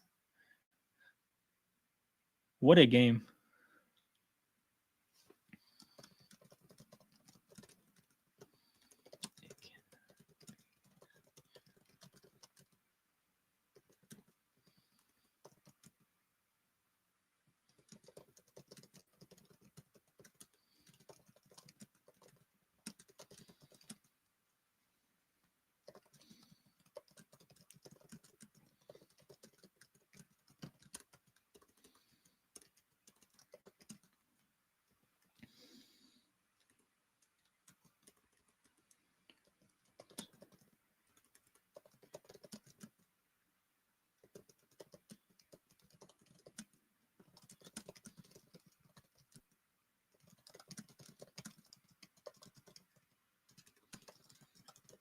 Burrow drops back. 6 seconds to go. Takes a sideline shot to Chase. So that was their chance to make it not a Hail Mary, but it didn't work. So they are going to have to throw this Hail Mary. Yeah, I like that strategy. And Chase, that's a great receiver to do it to, but two Chargers defenders there, they definitely saw it coming. I think in faking a Hail Mary in a Hail Mary situation like that, it works a lot in Madden, random insights, but like it didn't work in real life. But I like the attempt. All right, Hail Mary here for the game. Chargers, anything is possible, but I don't know. The Chargers, at least they're not the Bears. Timeout. Timeout, Chargers.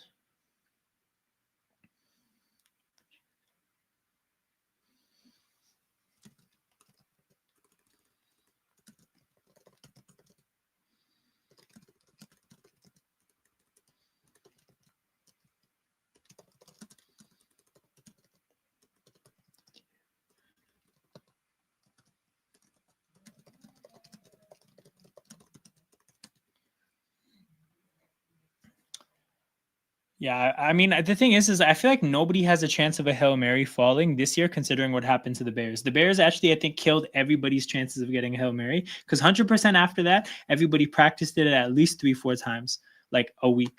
No chance this happens to us anymore. Okay, 2nd and 10, Chargers for the Hail Mary. This man's audibling right now. What are you audibling from a Hail Mary? It's a Hail Mary. Chargers bring a 5th blitzer. Burrow loads up, throws it to the end zone. Yo, big play there because Higgins was right there. Derwin James straps up the Hail Mary, and this game is over, people. Shout out to everybody tapped in. Y'all know what time it is. I got to quickly go submit this right now. Shout out to everybody watching. Make sure you guys hit that like button, subscribe to the channel. I will be back on Tuesday and then Sunday. No Thursday, no Mondays. Yeah, for real. T. Higgins was right there. But yeah, we're about to do playoff landscaping on Tuesday. Tap in for that. And then I'll see you guys on next Sunday. Y'all have fun. I'm out. Take care, people.